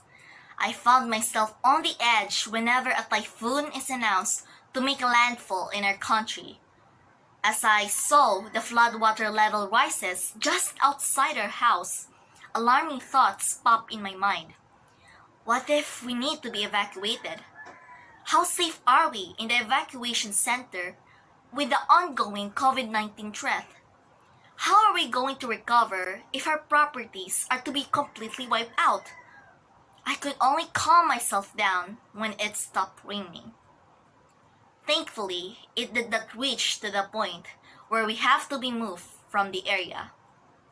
Some of my classmates, however, did not share the same fate. They are among of the 864 individuals that are forced to be in evacuation center until this very moment. The number of affected families sums up to 320 as of November 12, and the count gradually rises since then. Houses, especially near the shorelines, are completely submerged by the waters. It was upsetting to see the faces of infants, senior citizens, children, and the disabled in distress. I suggested to my parents that we can help them with charity by means of providing food and clothes. Alongside this contribution are the donations given by organizations and private sectors. Even though what I have done is helpful, that dreadful feeling tells me that what I am doing is just not enough. It will never be enough.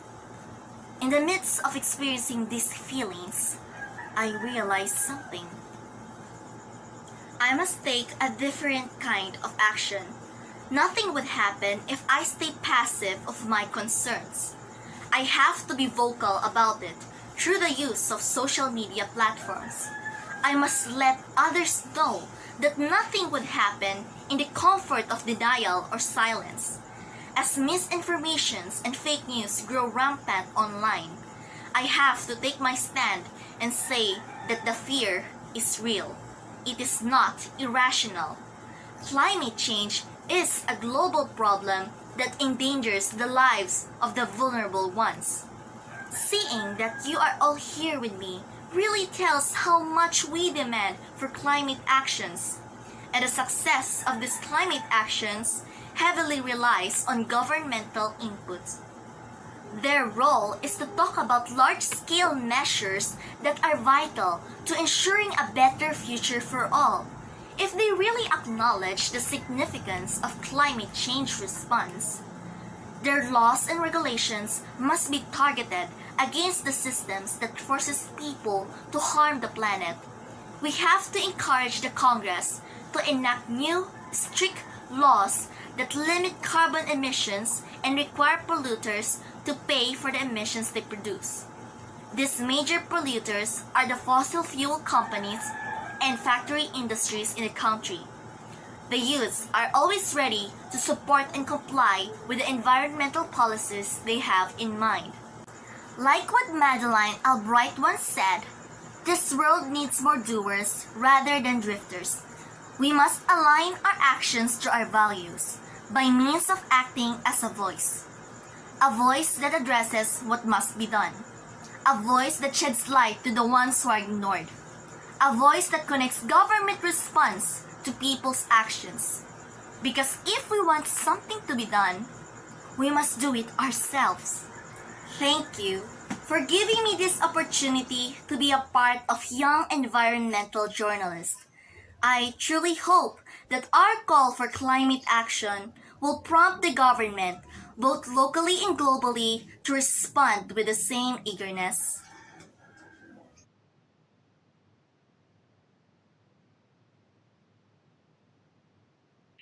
What an inspiring story from hopelessness to taking action through writing. We hope you also join us on Saturday, November 21 at 1 p.m. to witness the virtual graduation of the campus journalists and school paper advisors who completed the Green Beat Initiative with us at AEDGE. For our third speaker, we have Chaten Dion Abrera, a grade 9 student from Pasig National High School, Division of Iloilo City. He's a representative in the Regional Subcommittee for the Welfare of Children, Western Visayas. It's your turn, Chaten. Dalai Lama once said, "It is our collective and individual responsibility to preserve and tend to the world in which we live." Good evening, ladies and gentlemen. I hope everyone is doing well despite the midst of this pandemic. I am very grateful for the opportunity that you have given to me to be able to share my story as a climate advocate. I am Chaten Dion P. Abrera, 15 years old, and I live in Barangay Sarapan, Pasig City, Iloilo. I am a grade 9 student of Pasig National High School, and I am the male child representative of Regional Subcommittee for the Welfare of Children, Region 6, and I am also a Batang Empowered and Resilient Team Facilitator from Save the Children. I grew up as an environmentally aware kid. I always have questions in my mind as to why people care more about money rather than our environment. And up to now, this remains a question. Right now, I don't know if what is happening to the world. My locality is experiencing abnormal weather patterns that are hard to explain. We are always experiencing typhoons that is not like how it was before. Right now is much worse. And also the months that should be rainy season become summer season. Everything seems to shift because of climate change. And when I was still in elementary, I always tried to join different programs like Aflatun and Scouting, wherein it reconnects every child to nature. We are taught about climate change, and also doing tree planting is performed and highly encouraged. But my journey as an active climate advocate started when I was in 5th grade, when I became a bird facilitator. For those who didn't know if what is BIRT or Batang Empowered and Resilient Team, it is a children's movement where the advocacy is to empower other children about disaster preparedness as well as awareness before, during, and after the disaster. Climate change and DRRM are also highlighted by our advocacy. During our elementary days, we are able to teach our fellow pupils about all of our learnings. And that is made possible with the help of our teachers and Save the Children mentors. But I think one of our biggest achievement as a birth facilitator was last year when we are able to teach all of the SPG officers from different schools in the division of Pasig City. But despite all of that, it is still not enough, because there are still a lot of children that we are not able to reach out. And my journey as a child leader continues when I was sent by Save the Children to join the Regional Children's Congress in 2018. And at that moment, I was selected to be the male child representative of RSCWC Region 6. And I also joined different conference here in Iloilo, and I was able to join the Philippine 5th National Children's Conference, which is also the same conference that I and together with my partner Nong Dandan attended last October 3, 2020. And in every conference that I joined, I always try to raise the issues with the environment, because I think it is one of the biggest problems that we are facing right now, but at the same time, one of the least concerned by many people. And as a member of Regional Subcommittee for the Welfare of Children and Interagency Committee for the Welfare of Children, being eco-friendly is highly encouraged. We ban the use of plastic during meetings, and we stop the releasing of balloons, which is back then, it is regularly performed. Doing cleanup drives is performed, but I was not able to attend since I was at school during that time, and tree planting is also one of our projects that is done regularly, and it shows a very good results. My biggest achievement as a climate advocate was being able to join the Red Alert campaign. Red Alert campaign is focused on raising awareness on the need to do actions to save the climate now and push for the urgency of our government doing immediate actions to address this crisis. This campaign was co-created by children all over the world with the help of Save the Children. Save the Children provides a venue where children all over the world can discuss and share ideas on how they can help save the climate. And what do we think should the governments do to ensure that their right to a healthy climate is protected? I participated in Red Alert Asia campaign as a child representative from the Philippines. And I was really shocked when I find out that I was accepted to be the male child representative of the Philippines. We discussed the effects of climate change on children and youth. And what do we think should the governments do? Or what do we feel should the governments do to keep us safe from the impacts of climate change? And importantly, how we can have our voices heard. Save the Children helped us share our messages all over Asia during the celebration of World Environment Day and the World Sustainability Day. As a child leader, it further expands my knowledge and perspective of what is going on around the neighborhood, how they are addressing the climate change, how they are fighting the climate change. And this kind of conferences exercises the right of every child to participate, particularly in decision making. Many people would say that they are just children, they don't even know what is happening around the society. No, we are not blind to what is happening around the society. As a child, we are aware of what is going on around the society. In fact, we are the most affected. That's why we can also contribute in decision making to give our insights and opinions. And during this kind of event, exchanging ideas happen. We can gather ideas from other countries that we can also use in our country in fighting climate change, and they can also use or they can also gather lessons from us in which they can also use in their respective communities. But the most important thing is that all of different children are working together to create the most effective and realistic plan to address the climate change that is not just applicable to certain countries, but applicable to all kind of countries. And joining this kind of event is unforgettable. The sense of emotion that I was together with different child leaders, people from different countries, and you all are working together to build a better community and a sustainable future for every living being. And joining the activity inspires me or gave me a sense of responsibility to even more encourage my fellow youth to create something, to be even more active participants and contributors to the betterment of the environment. The conference gave me the idea to make my advocacy even more visible and reachable to the youth, that I could use social media as my platform to reach out to more youth to take action before the environment deteriorates. Our country is in a critical situation in this crisis.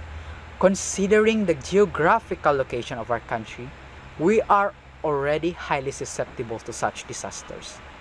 And climate change triggers the rate of this crisis. The effect of climate change are a chain reaction. It threatens the lives of millions of people, it threatens our food production, and also increases the rate of catastrophic events. And you know, the saddest thing is that children are the most affected, despite being the least contributor to climate change. We are affected in many ways, not just in our mental health, but we are also the most vulnerable, especially in times of crisis. But let's not just focus on children, because everyone is affected by climate change. No one is safe from the climate crisis. And the biggest problem right now is that there is no cooperation or unity with one another. And also, a lack of knowledge and awareness about climate change is a big problem. In fact, according to a study in Harvard, only about a third of the country's population, specifically the Philippines, take measures to help solve the climate crisis. And that is only about 36 million Filipinos that are doing action regarding the climate crisis. Proper education and orientation is a must for every Filipino.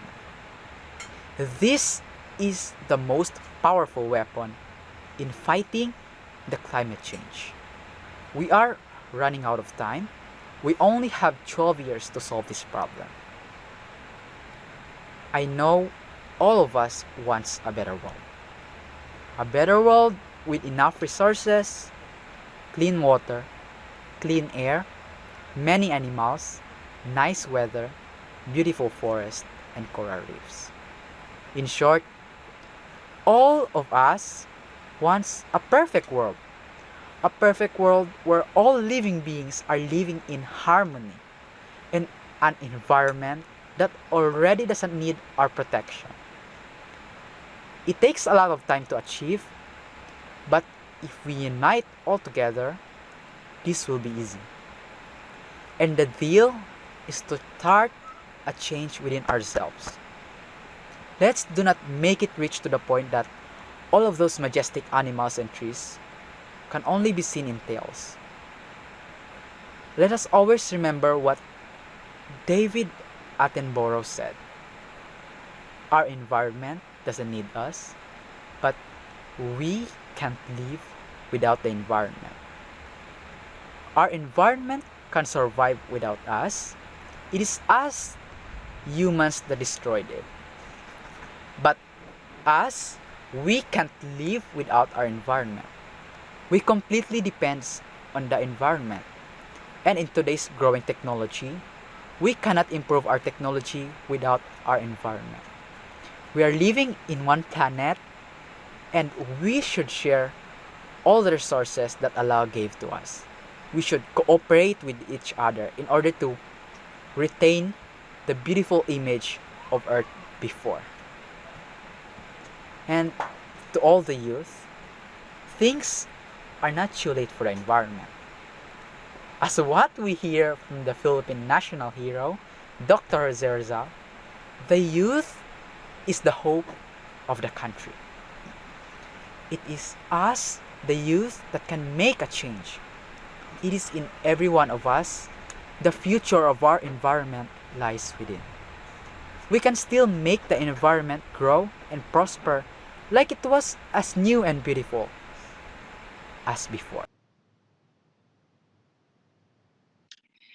We need the planet more than it needs us. Thank you very much for that important reminder. Such a wonderful message from Chaten as he leads other young people to act on climate. Maraming salamat po, Chaten. And now for our last student speaker, we have Kier M. Leonardo, a grade 10 student from Valencia National High School, Division of Valencia City, who is also a member of the indigenous people in Bukidnon.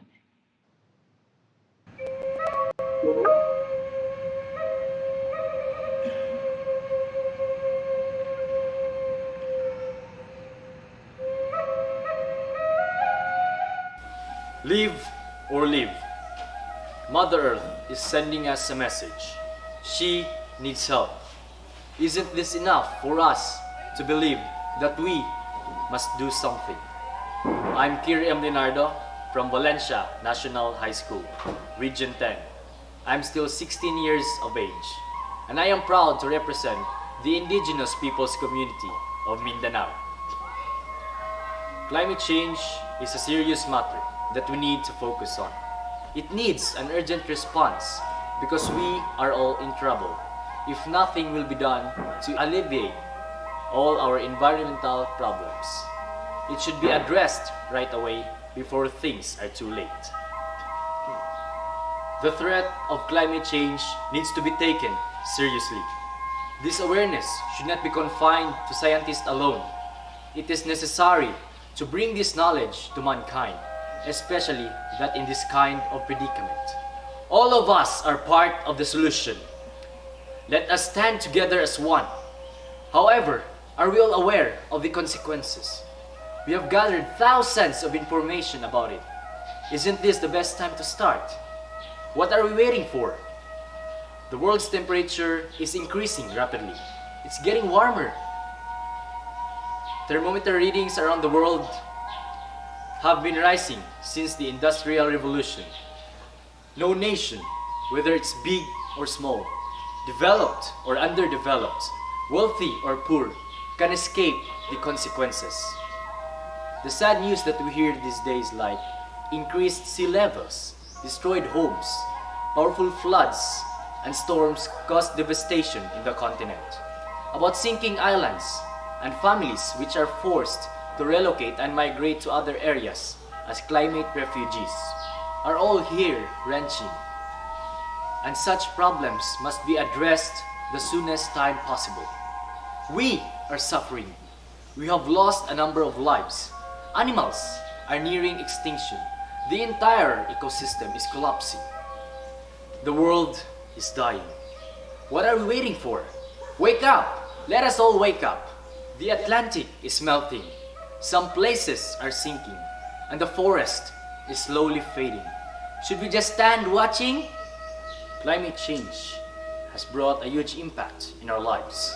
Not just us, Filipinos, but everyone in the world. It caused damages to properties, killed lives, and has caused great destruction to resources. It chooses no one. It affects everyone and destroys everything. Nature alone can't fix this. It should be our job to take the responsibility of maintaining the world's health. Let us save Mother Earth. I, as an IP representative who values the importance of nature, care about the future. I want to give the next generation a better life. Guys, don't just ignore these problems. A little help will do. we can still do something, such as growing a tree and practicing proper waste disposal. We must also think about the future. We must give the next generation a better world to live in. I take the responsibility to show care because it is my duty as a human being, because Earth is my home. I'm still a teenager, but I understand the threat. How about you? What have you done? When will you start? Here in the Philippines, some parts of the country have recently experienced the wrath of Typhoon Ulysses. It put many lives in danger and has caused a great deal of destruction in Luzon. We lost many lives, even animals, plants, and humans. Isn't this enough for us to take action? Do something about climate change. We already know that it can take our lives. When would be the right time for us to start? In the year 2012, when Typhoon Pablo hit the Mindanao areas, it has left a deep and awful scar, especially those who were badly affected. That was a tragedy in the whole country that will never be forgotten. I was still young that time. When Typhoon Pablo hit our place, the fear still lingers since I witnessed and experienced it. Some parts of our house was even destroyed. It caused trauma to me and to a number of people who were badly affected. The anguish of the people who lost their homes and the pathetic weeping of the ones who lost their loved ones still reverberates in our minds. We don't want this to happen again, so let us do something. I had the chance to interview some of the IP elders in Bukidnon. Dato Saturnino Campul, the IP elder from Lurugan, he said, "Here in Bukidnon, we are not that badly affected compared to other areas like Luzon because we still preserve our forest, safe from calamities, and we also have Bantay Lasang program." According to Forester Arif Imam from Senro of Valencia City, he said that the government has several activities conducted to address climate change. First is the National Greening Program. This program started in the year 2011 through Executive Order Number 26. During the time of President Ninoy Aquino, this program targets 1.5 hectares to be planted with 1.5 billions of trees in the span of 6 years. This program has 4 objectives. These are as follows. First is security. Second, poverty reduction. Third, environmental stability. And fourth, biodiversity conservation to mitigate climate change and adaptation. The implementation includes several agencies such as Department of Agriculture, DNR, DILG, and DepEd. According to Bae Hasug, IP elder from Anubo, Tiguahanon of San Fernando, before, the weather here in Bukidnon is better. But the problem is deforestation, which led to landslide. Minings are the cause of deforestation, and we are having more problems because they are destroying our mountains that protects us against calamities. Bubungon tang naupaw means forest destruction.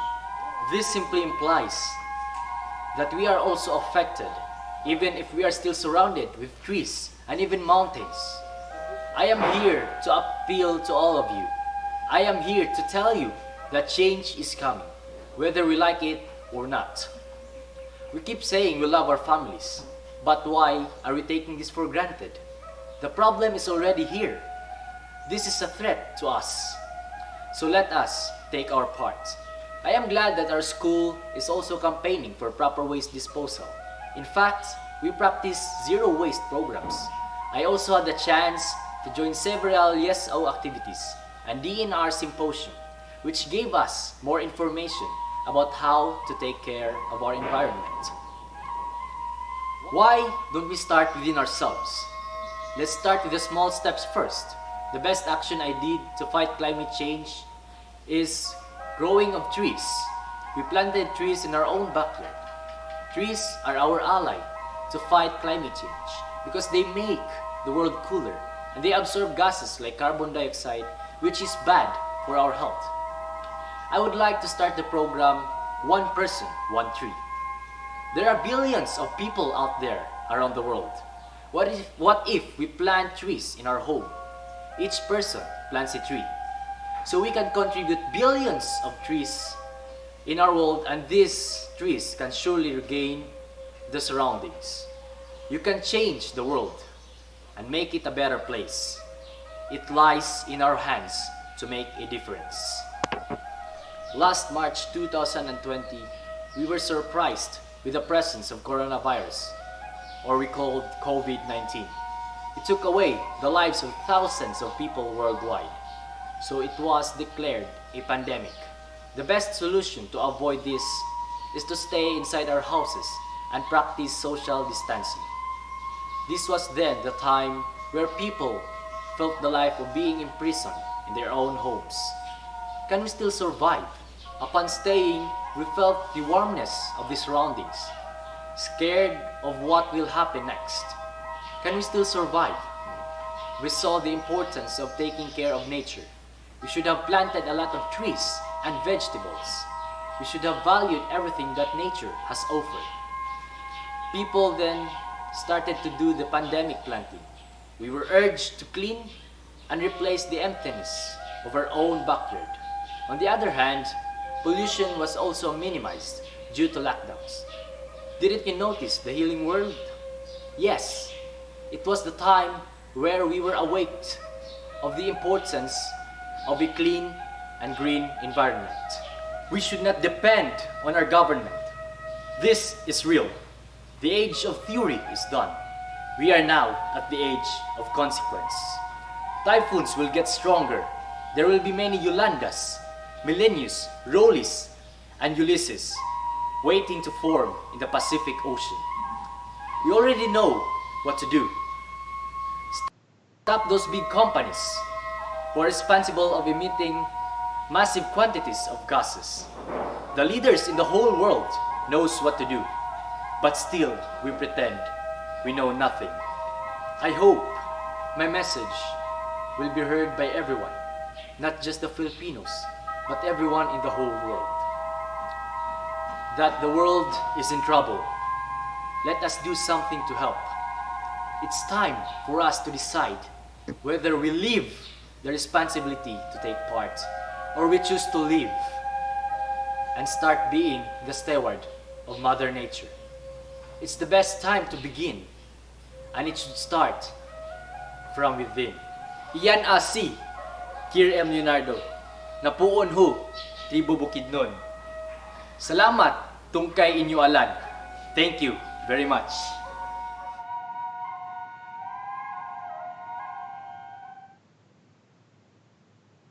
Daghang salamat here, Leonardo. We truly have a lot to learn from indigenous people on valuing the environment and living mindfully. Ika nga nila, I think it's a fact that the indigenous people are at the forefront of protecting our forests because their spirituality and culture is actually grounded on protecting our natural and environmental resources. So, daghang salamat here for representing the voices of the indigenous peoples, and especially here from Bukidnon.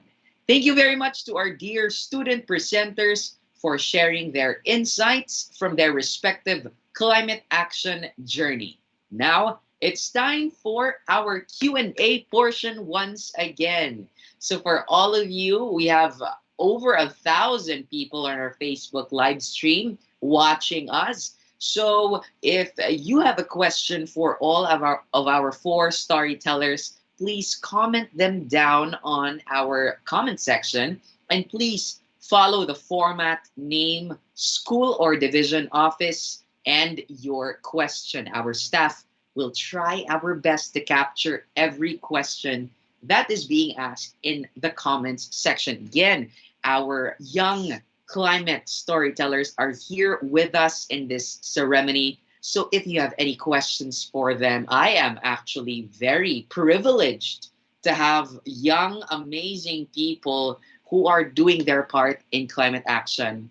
Ano ako? Wala ako. Wala ako dito. Host lang ako. I am inspired by the vision and the mission of these young climate warriors. Now, before we proceed to the question and answer, let's read some of the comments from our viewers. We have one comment here from Emmanuel Rodriguez Dastas. He said, let's walk hand in hand and be the change. Relaxed emoji. Ano yan? Relax emoji, ganon. Okay. And we also have another comment here. Individuals, including the younger generation and tomorrow's leaders, are taking to the streets to push for climate action like never before. Nakakatuwa ang mga kabataang ito. Congratulations. Now, we actually don't know where that, who gave that message. So this is a reminder, please. Hindi namin ako yung name nyo. So put your name and school or school and division and region beside your insight or your comment. All right. We have another comment from Emerson Dalangin. Earth is my home. Yes, sir. Earth is our home. Mahirap naman kapag pupunta tayo sa Mars or sa ibang planeta, hindi natin yun home. The only home that we have is planet Earth. There's no planet B, ika nga nila. So we need to do everything that we can to protect our only livable Earth. All right, so now we have questions and I have with me the amazing young people. Maraming salamat for joining us all the way from Santa Rosa, from Bukidnon, all over the Philippines. They are here to entertain your questions. And we start with our first question. Any one of you can answer this question.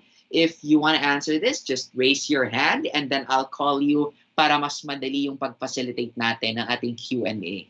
All right, so our first question. Can you give tips to other young people on what to do when they feel overwhelmed by the challenges brought about by climate change? Miss Universe pala yun, no? So again, if you have any tips that you can have for children or for young people who feel overwhelmed by the challenges, yes, here. Jericho. Okay. Hello, sir. Hello, everyone. Good evening. Can you hear me, sir? Am I clear? Yes, Hello, here. sir. Go ahead. Very clear. Hello. Good evening, everyone. Sa lahat ng nandito sa live na nanonood, good evening.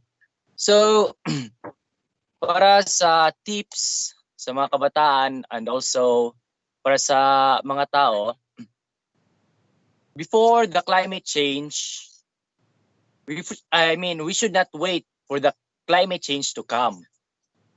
We should start an action before the disasters to come. As a teenager, we are more exposed on social medias and on internet. So why not start a research about how to fight climate change so that we will not be anxious, we will not be scared. And also, we should start a research on what to do in terms of calamities so that we will prevent the loss of lives if disasters will come. Dahil sabi nga nila, ligtas ang may alam. Thank you po. Thank you so much for that, Kier. Take advantage of social media, that's right. So we'll proceed now to Jericho and then Chaten right up next. Jericho, yes. Maraming salamat sa kanta mo, Jericho. Grabe, goosebumps talaga ako kanina. So any tips, Jericho, for those overwhelmed by all this climate crisis things? Okay po. Hello guys, kamusta po kayo dyan?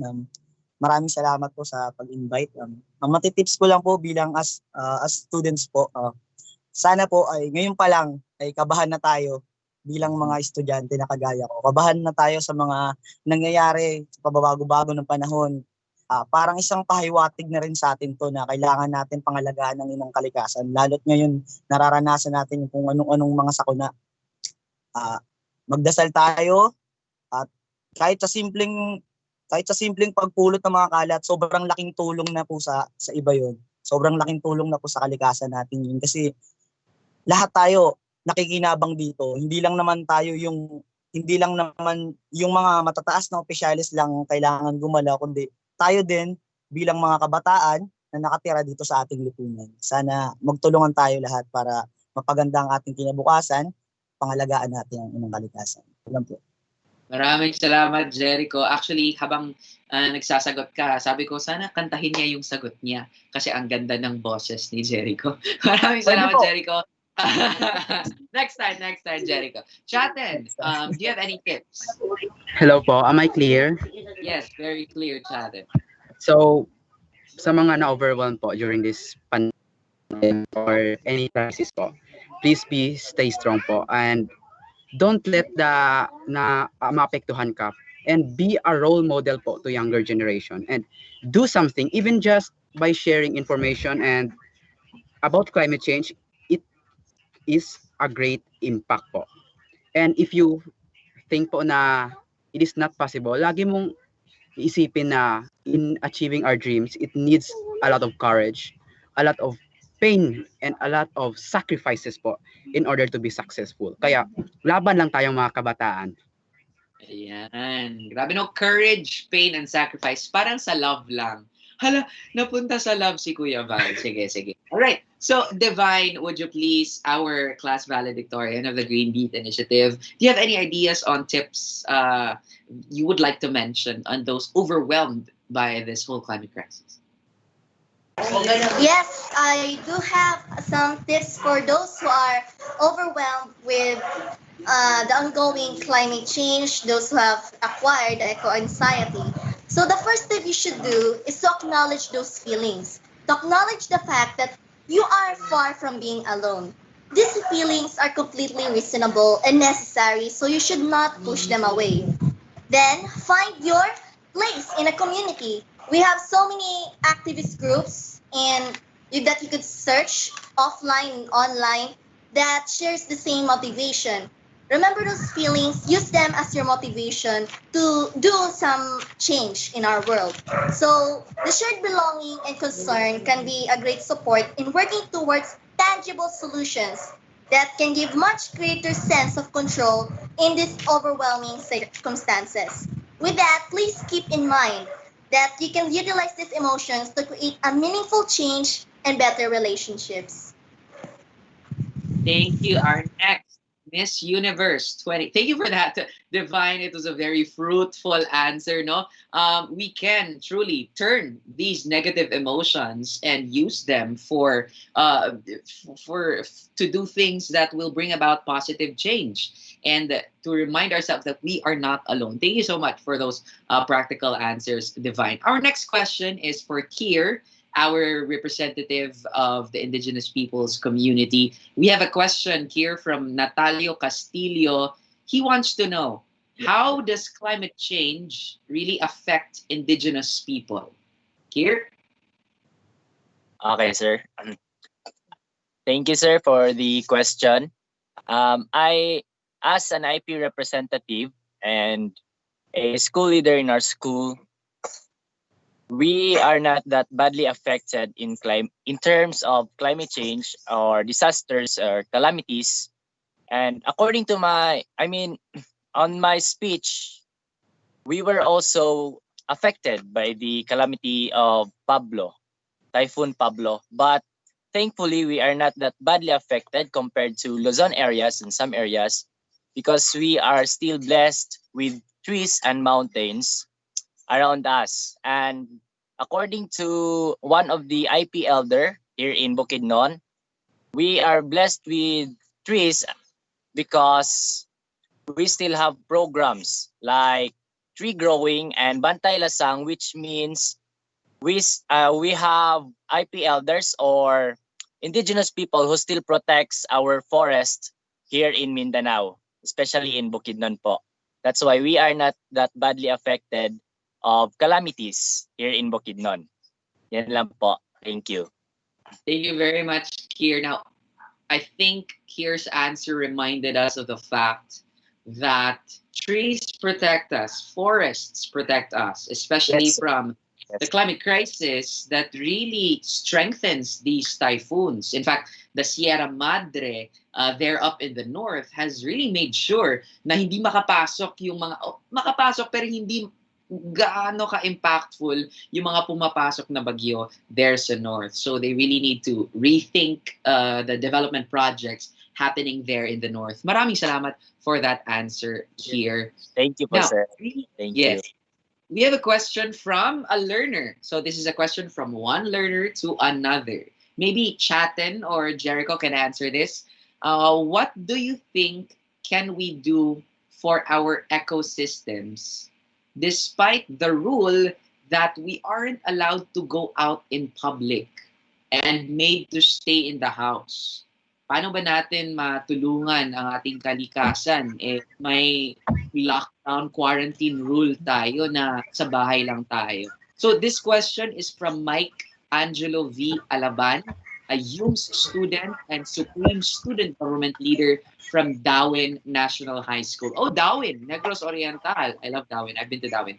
Chaten, yes. Can you tell us what we can do in spite being stuck at home to still continue protecting our Para po sa akin, kahit po nasa bahay lang po tayo, malaking tulong pa rin po yun. Sige, let's start with Jericho since nasimulan mo na. Patuloy mo na lang, Jericho, and then we'll proceed to chat. Yes, Jericho. Sa akin sir, kahit po nasa bahay po tayo or quarantine, kaya pa rin po natin makatulong po. Kahit simpleng, yun nga, pag-segregate ng basura, yung mga plastic bottle po na iniipon po natin, kahit quarantine po tayo, nasa loob man tayo ng bahay, kaya natin gawin yung mga bagay na hindi natin nagagawa man sa labas, magagawa rin natin sa loob. Yung kahit yun nga, pag-segregate ng basura, yung paglilinis ng bahay, yung mga plastic bottle na mga ginagamit natin, na pwede naman natin mai-recycle pa, pwede naman natin maitabi-tabi na natin na maaari pa natin magamit pa.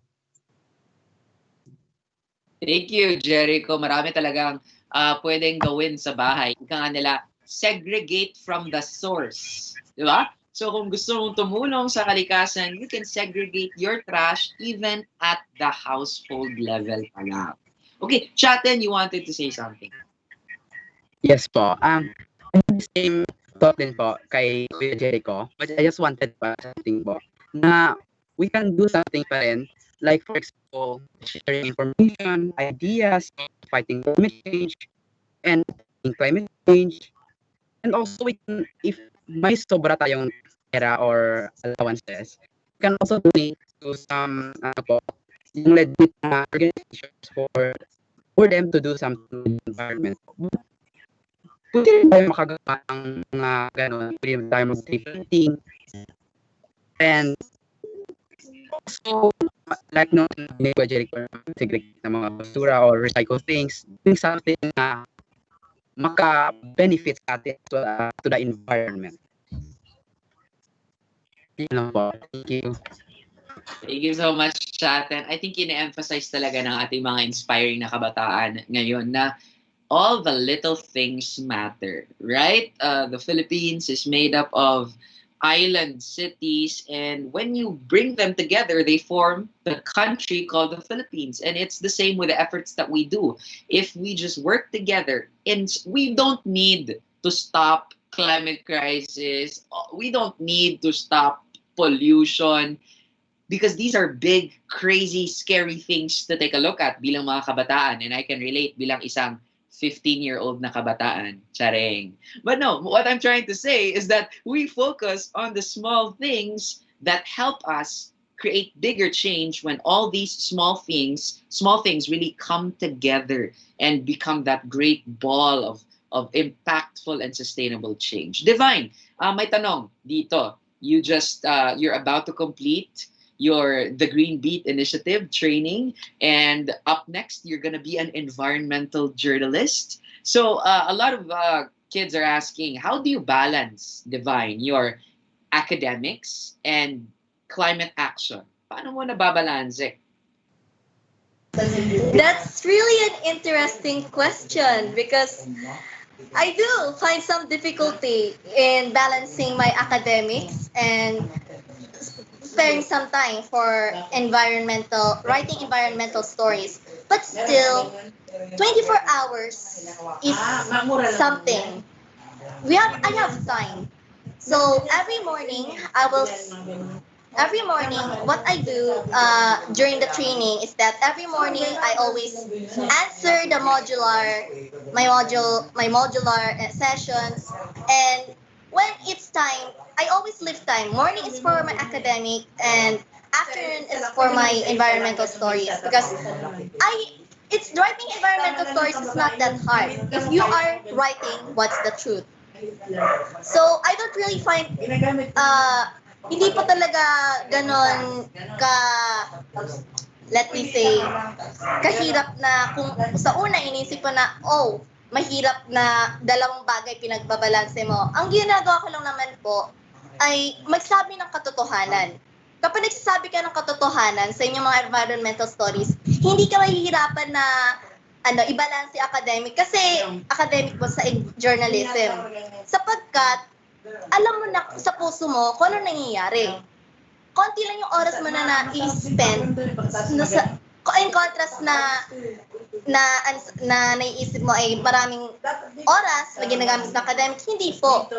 Malagi pong may oras po tayo as long as binibigyan nyo siya ng schedule at nag-focus po kayo kung ano yung priority po ninyo. Kapatid, galing na yun sa isang fellow learner, all right? Who is also facing this modular learning experience. It really is a good reminder na in a span of 24 hours, mabigyan mo talaga ng oras ang mga bagay na importante at maging prioridad for you as a student and as a climate warrior. Parang ganun. Thank you so much for that, Divine. Now, let me read this important comment for everybody from Frederick L. de Guzman from the city of Balanga National High School of the Schools Division Office of Balanga City. Sabi niya, once again, we already know what to do, but we fail to do, what we fail to do is how to do it constantly. Now, tala ko doon ha, I'll just repeat it. Once again, we know what to do, but what we fail to do is how to do it constantly. Ayan. So it takes a great level of consistency, of being constant in our protecting the environment. Kasi nabasa na natin lahat ng libro, napakinggan na natin lahat ng speaker, we already know what to do. It's just now a matter of how often, how constantly, how consistently can we do this. Grabe, our young people really inspire us to make sure that we become consistent in our initiatives for climate change, for climate action. And everybody say, sana all. All right. So I have this one last question that I want to ask all our amazing young people. What was I doing when I was your age? My goodness. I want to be as excellent as you in the field of environmental sustainability. My question is, for everybody, what kind of world do you envision 10 years from now? All right? What kind of world do you envision 10 years from now? Simulan natin with Shaten. Ang gusto ko na world from 10 years from now is that it's a perfect world in all. I mean, we have all the things that we need, sustainable, and ang environment doesn't already need our protection po. Na free lang yung animals na walang mapanakit, and also ang mga bata is makawitness pa ng mga majestic beauty of our environment. In short, I want is perfect world sa mga bata. Na every people is doing something, every people is helping, and all living beings are living in harmony despite the differences, and we can understand each other po. And that's all I want lang po. Thank you. Thank you so much. That's 10 years into the future that I'm looking forward to. Jericho, what is your vision of our future 10 years from now?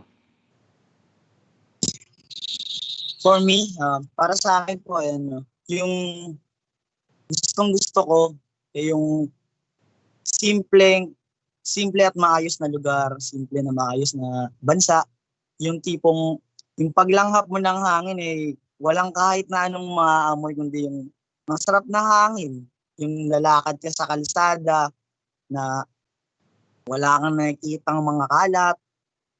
Yung halos lahat ng tao nagkakaisa na parang, uy, may galat dyan. Pwede bang pakipulutin natin yan para iwas din tayo sa mga basura. Tapos yung mga dagat na pwede bang pagliguan ng mga susunod pa namin na wala ng mga basura, malinis na dagat. Tapos yung mga magagandang puno na pwedeng palaruan ng mga kabataan, hindi yung katulad na halos ngayon nararanasan na nga natin yung mga nilalaroan ng mga bata sa kalsada, tapos minsan may baha pa, tapos minsan puro tambak pa ng mga basura pinaglalaroan ng mga bata. Gusto ko yung ganun yung dream ko. Napaka simple at napakaganda ng pangarap mo. Feeling ko same tayo ng pangarap talaga 10 years from now. I want to, anyway, hindi ko muna yan sagutin kasi hindi yan tanong for me, no?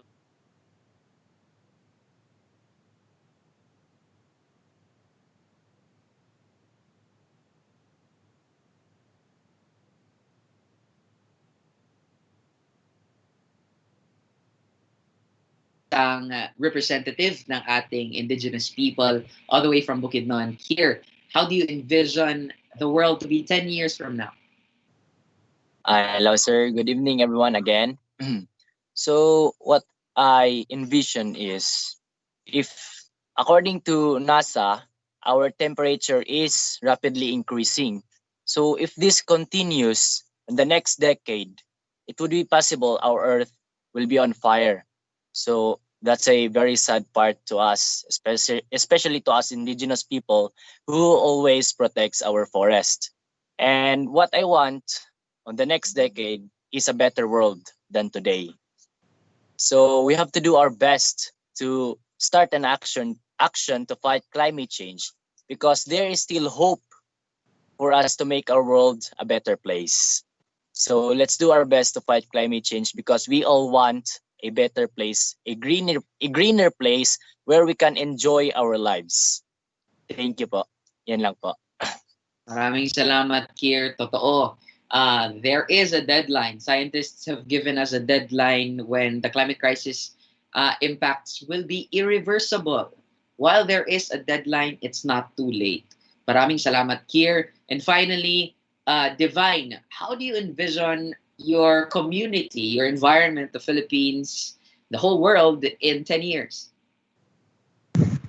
I visualize that in the next 10 years, government from different countries finally figured out how to reduce their carbon emissions. That the all citizens, are willing to comply with these policies, and that they are acknowledge how important our nature is to us. And that's really all I've ever asking. The renewable resources, we finally discovered them. There's massive production. We don't need to rely on these fossil fuel companies. We already have the sun, the water, the air. We just need to utilize them. And I'm really looking forward that each youth, this voice of ours is finally heard, and the government will respond. That's all. Thank you so much, Divine. And wow, thank you so much to these young Earth warriors who have exceeded expectations and exceeded the efforts, the expectations of efforts that we need to do as young people for climate action. Thank you to our student speakers for gracing our event. Jericho of Navotas City, Divine of Santa Rosa City, Chaten of Iloilo City, mayong gabi sa inyong tanan. And Kier of Valencia City, mayong gabi sa imuha. Dagang salamat, Kier. You have inspired us to be consistent in climate action today. While we have had a very rough 2020, we are ready to face 2021 and beyond, thanks to your amazing leadership. For all of you watching on our live stream there at home, can you give our student speakers a big round of digital applause? Ayan, naririnig ko kayo. Thank you so much for your applauses. And before we end our program, I would like to ask you, watching our Facebook live stream, what kind of world do you envision 10 years from now? Let us know in the comments section below how you envision the world to be 10 years from now. So for those who joined us today, please answer the completion and evaluation form at bit.ly/4thNCCCEval. You may also scan the QR code to be directed. Please make sure to input the correct name and email address, as your certification of participation will be sent to your email. The certificate will be released on or before the third week of December. Sabi ng team, if you fill up the completion and evaluation form, you will have a free trip, one-way trip to Jupiter. Joke lang po. Okay, so please fill up that completion and evaluation form. The link is on the screens. Now, this is just the first learning session for the week. Tomorrow at 5 p.m., we will be streaming the 2019 Climate Action Advocacy Show, performed and co-created by students from the divisions of Malabon City, Navotas City, and Pasig City. On Saturday at 8 a.m., there will be a closed group Climate Change 101 learning session with Save the Children Philippines. This is intended for learners aged 10 to 18 years old. Now, this will not be live streamed, so make sure you coordinate with BLSS YFD at blss.yfd@deped.gov.ph to get access to this session. And at 1 p.m., we will witness the culminating activity of the Green Beat Initiative. I'll be there as well. After 6 weeks of asynchronous activities and synchronous sessions, 100 campus journalists and school paper advisors have completed an online environmental journalism training, and we're going to hear from a young and renowned environmental journalist from Palawan. So make sure you come back here on the DepEd Facebook page to watch our young environmental journalists virtually march. And at 5:30 p.m., we will know more about climate change as different learners from all over the country will engage in a friendly competition called Battle of the Brain Corals, Climate Change Edition. On the following week, that's on November 23, we will join the Secretary, a fellow Silimanian, in her regular press briefing. And on November 24, high school teachers will be part of the Climate Science Masterclass with speakers from the National Panel of Technical Experts. Interested teachers may register at bit.ly/climate science masterclass. We will only accommodate 10 representatives per division. This is open to all subjects as long as you're teaching in junior or senior high school. And lastly, on November 25, we will have our closing ceremony. So all of our activities are being provided Filipino Sign Language interpretation by Miss Casey and Miss Aimee. Thank you very much. How do you say thank you? Is it like this? Thank you. Thank you very much. Don't forget to tune in to the DepEd Philippines Facebook page. The 4th National Climate Change Conference is brought to you by the Department of Education through the Disaster Risk Reduction and Management Service, or DRRMS, with the support of the Information and Communications Technology Service, Public Affairs Service, Bureau of Learner Support Services, Youth Formation Division, and Indigenous Peoples Education Office. Again, I'm your host, Val Emil Bastille, now signing off.